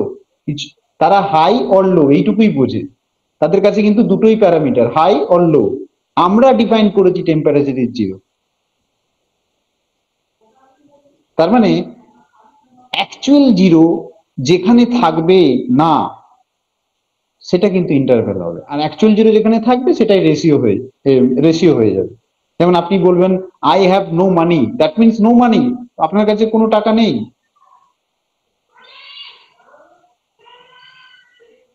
আপনি যদি বলেন the house is empty, no person in that house, কোনো ব্যক্তি ওই ঘরের মধ্যে নেই, তার মানে অবভিয়াসলি কেউ নেই, তাই আপনি এমটি বলছেন, ওখানে জিরো আছে। তাহলে ওই জিরোটা কিন্তু পসিবল।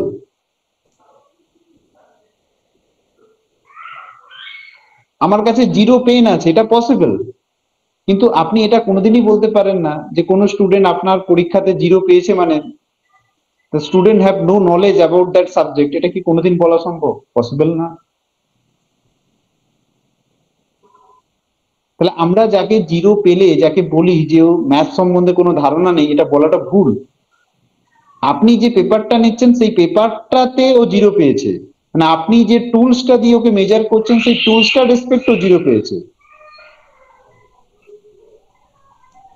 তার মানে tools is important with respect to the exam. মনে করুন আজকে পিএসসি এক্সাম নিল, আপনি মনে করুন পরীক্ষায় জিরো পেলেন, নাই হোক আপনি ভালোই পাবেন, কিন্তু প্র্যাকটিক্যাল টাইমে পিএসসি দাবি করতে পারে যে you have zero knowledge about education? No. তো that will be the interval scale. আর রেশিও স্কেলে কিন্তু অ্যাকচুয়াল জিরো থাকবে, সেটা রেশিও স্কেল হবে। তাই আমরা দেখবেন বেশিরভাগ যখন সাইকোলজিক্যাল রিসার্চ করি, আমরা অলওয়েজ ইন্টারভ্যাল স্কেলটাকে ব্যবহার করি। বোঝা গেছে না যায়নি? বোঝা গেছে। ওকে, ঠিক আছে, চলুন, থ্যাংক ইউ। আরো আছে, আরো জেড স্কোর আছে, টি স্কোর আছে, এগুলো সব আছে। আমি ভাবছিলাম এত বড় ক্লাস নেব না, তাই মোটামুটি আজকের মতো ক্লাস এখানেই শেষ।